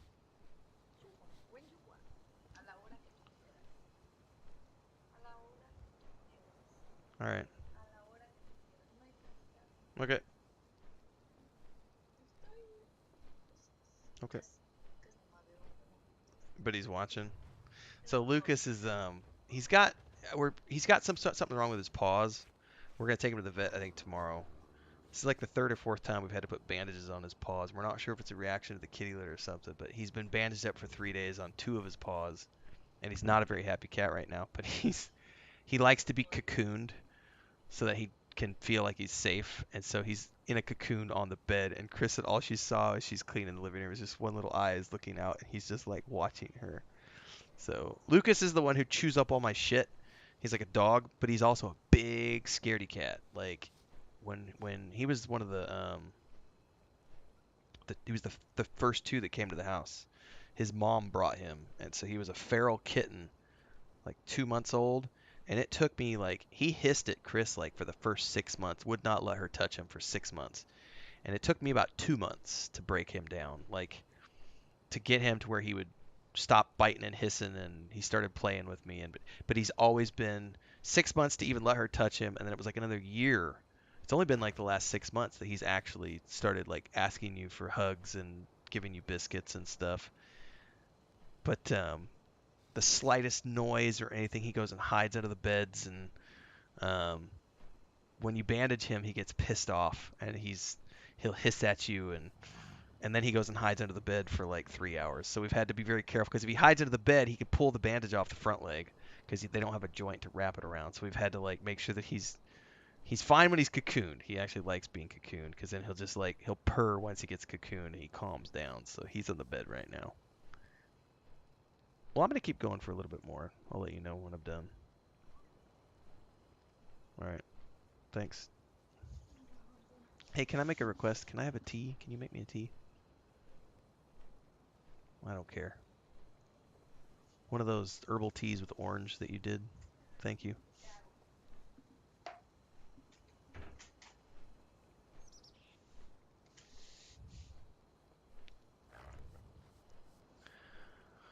All right. Anyway, Chris loves country music. I'm not a huge fan. I like some of the older stuff. Like the Outlaws are great, man. The Outlaw country was good. 90s country got a little too poppy for me. Some of it's okay. But that's when she's doing her thing, I just come in here and work. I'm not a fan of all. Alan Jackson's not too bad. But a lot of the 90s country was just like, And I grew up in that culture where I, What? you know, Commander, part of a farm and Nog? working with the vet and everything growing up, Why? and I just had to listen to country all the time. Thank you. What is going on? All right, in the heat of battle, it's difficult to distinguish a friend from foe, and there are plenty of foes around. The primalists must be purged. We must press on. Okay. Report back. All right, we got to kill some primalists here. I will make my way to the bridge at the middle of the garrison. Meet me there when you are done. 70s, 80s, 90s, everything since is poo-poo. I also think that there are very few legitimate bands anymore that actually will perform like they used to, because a lot of them just use auto-tune for everything, right? So, what is it? They're like a Led Zeppelin sound alike. Greta something or other. Fleetwood? Greta something? I forget the name of the band. Greta Van Fleet. They're pretty interesting. Obviously, their first album, they really hardcore, borderline ripped off Led Zeppelin, like, because he can hit those notes, those Robert Plant notes, and some of their songs, like the Travelin' song in particular, some of them sounded really a lot like Led Zeppelin, but it was cool. But also, I'm gonna butcher their name. I think it's Måneskin. They're an Italian band. They're in their early 20s right now, and they have just like I am just obsessed with their music right now. Like they are just awesome. And then there's a Mexican band are called The Warning, which is three sisters, drums, bass, and guitar, and they fucking kick ass. And they've been performing like since they were like 10 years old. I think when they were like 10 or 12, they actually went to the United States and like did some Metallica covers on live TV, and like they've just grown their craft. They're like one of the few bands I'll follow on social media. But The Warning is what they're called. They're a legit trio of sisters who do like hard rock. Seis cuerdas, yeah. But Måneskin, I think is how you pronounce their name. It's not Mainskin, it's Måneskin, I believe. It's an Italian band. And they're super like, and they started off as buskers, man. Like there's videos of them like when they were in their teens, like busking on the streets of Italy, and like they went up from busking to getting on the X Factor, and then became like this, you know, Italian sensation, and then since then have taken over Europe. And I think they put out 2 or 3 albums now, and right now they're just riding the wave. The last couple of years they've had some really big hits. But the days of like people getting on stage and actually, you know, playing their hearts out. I mean, even these days, like Elton John did his farewell tour, right? And he did like he did 3-hour sets, like as an old dude, like doing I mean, he's been performing for 50 years, and he's up there doing 3-hour sets. And like, oh, here's another one, the Foo Fighters. The Foo Fighters are a legit band. Like, Tenacious D also. I will always. Jack Black deserves all the praise he can get for Tenacious D. Him and Kyle. There are some bands that still like play music, but a lot of this poppy auto-tune bullshit, and then they lip sync on stage. I'm Britney, bitch. Like, no.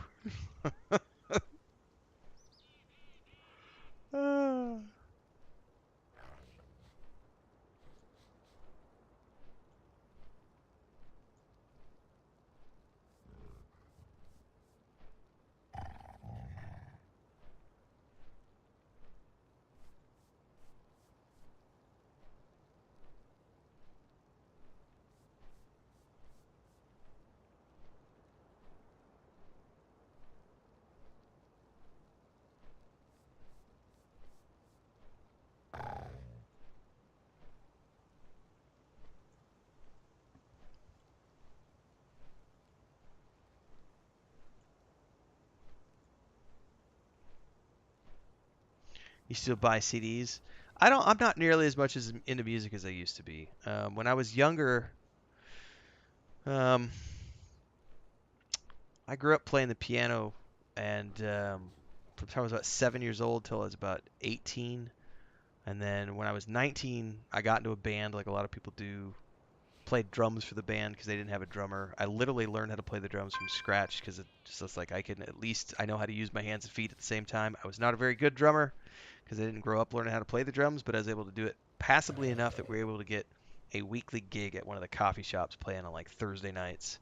And then we decided we were hot stuff, and one of our guitar players and guy who was writing the lyrics, his uncle had a recording studio in San Jose, California. So the 6 of us, we were all living together in a house, like 19-year-old kids out of high school, and decided to rent a Jeep Cherokee and drive cross-country from Missouri to California with all of our music equipment to go record a demo album in San Jose, California, and then go up to Seattle for like 2 weeks and try to play, gigs.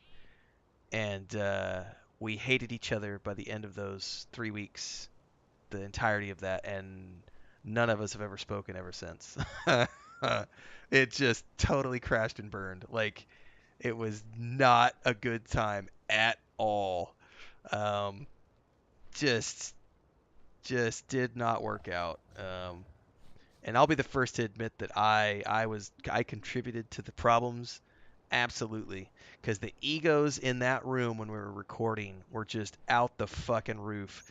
And I'd already been working full time and paying my own rent for like 3 or 4 years by that point. And I was like, I am not having any of your egotistical bullshit. Like, I don't give a shit that you think that you're this hot shit because you wrote the guitar tracks and the lyrics and everything else. You're acting like a douche. And oh yeah, we crashed and burned. We did play a few gigs on the West Coast, and had fun. But we all hated each other by the end of that, and just nope, nobody has spoken to each other since. I haven't talked to any of those guys, and that was summer of '99, I think. I learned a lot of good things that summer about how not to do things.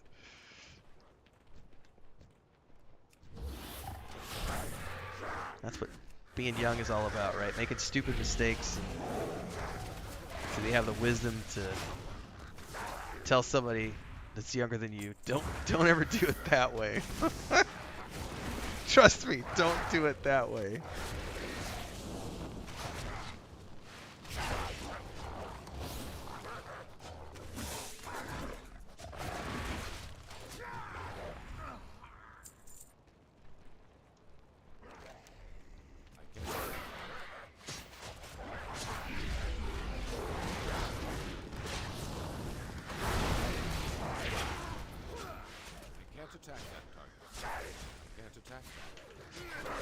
Sometimes this auto targeting can be a little buggy.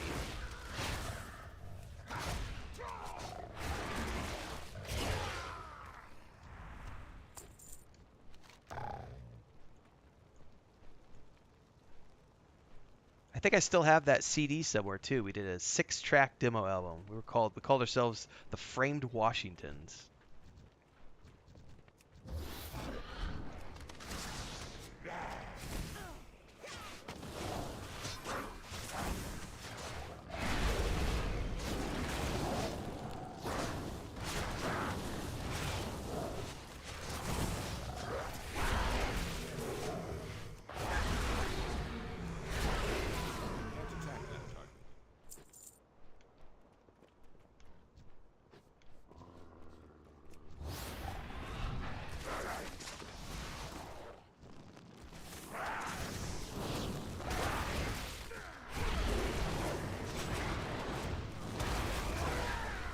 Probably in storage at my sister's place if I had to guess where that's at.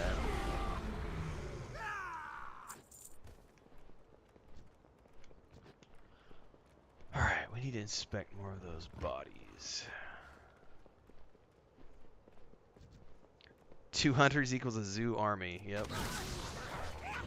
Well, especially if they're all, beast hunters.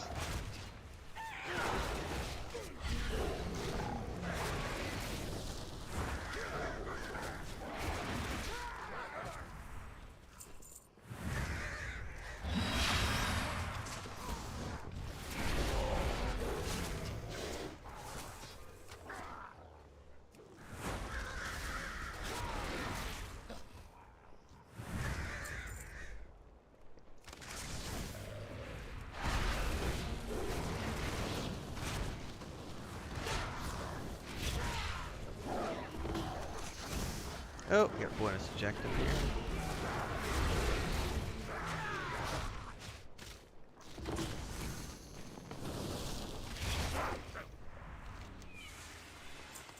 Inspect the body. Decay source found. Lookout Mordrin slain.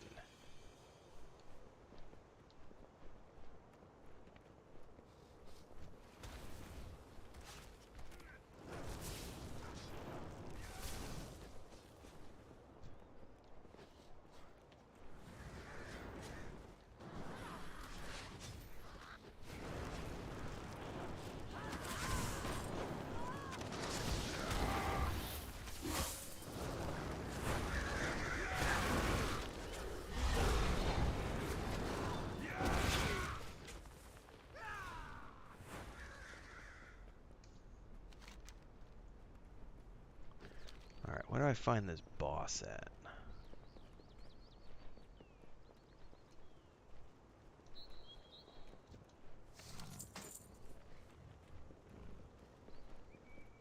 Oh, do I no longer have the bonus because I finished that? How does that work?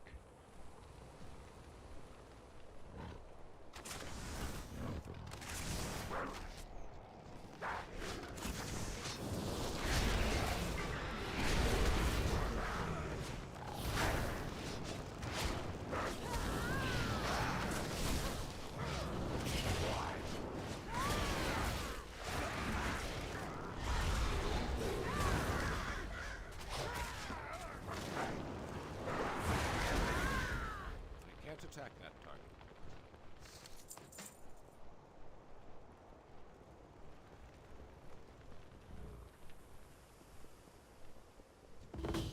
Okay. Up top. Oh, I see. He's up a ways.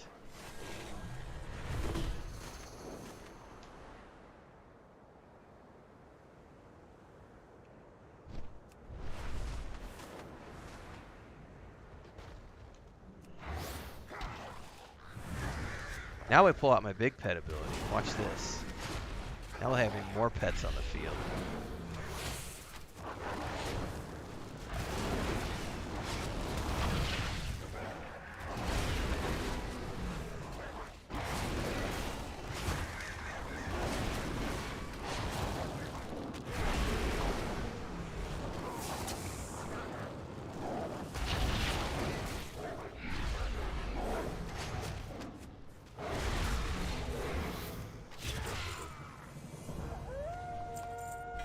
Ooh, what did I just get?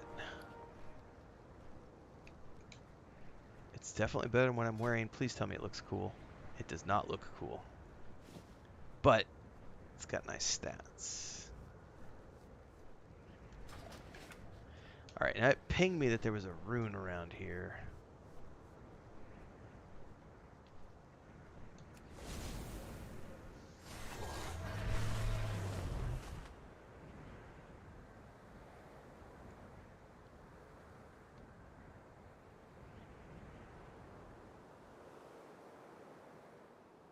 These green things everywhere. I don't see the rune yet.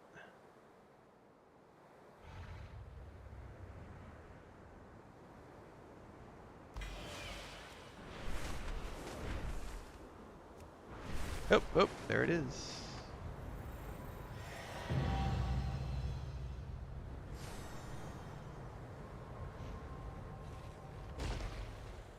It is good you are here.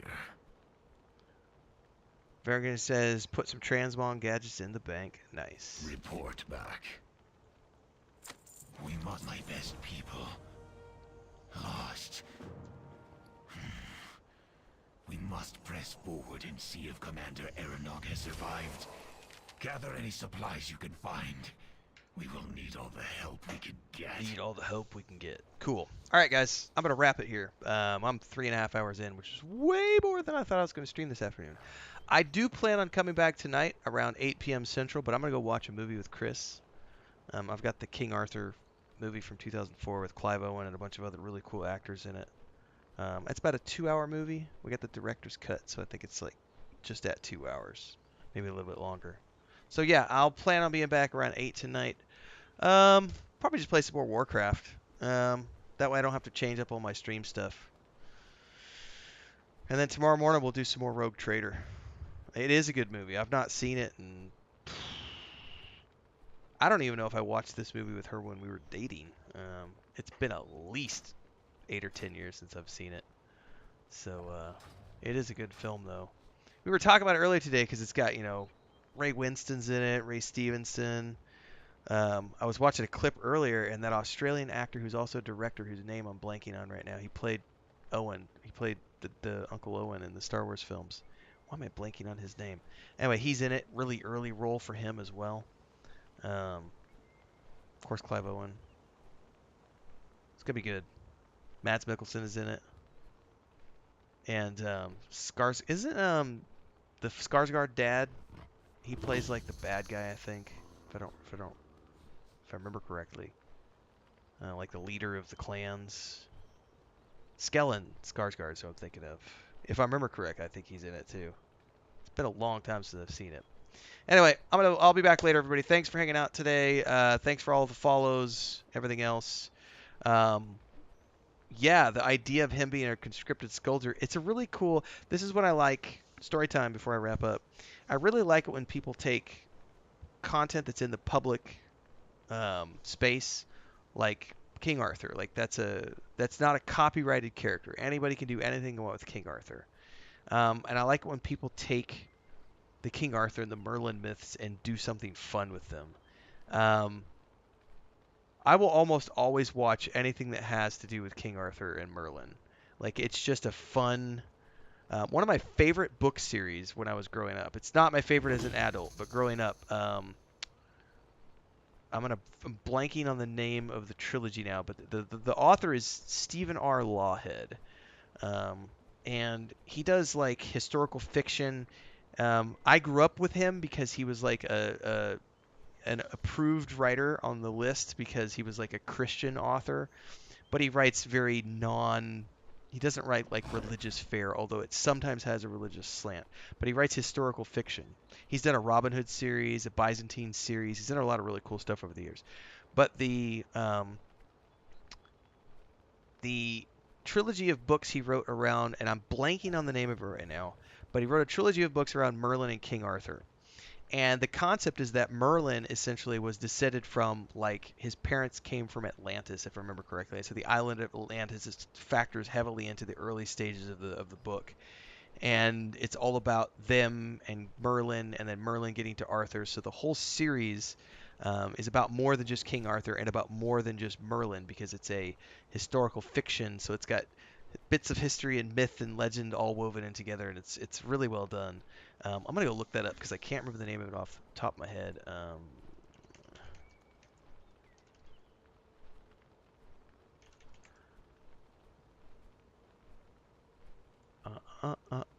I wish I could remember.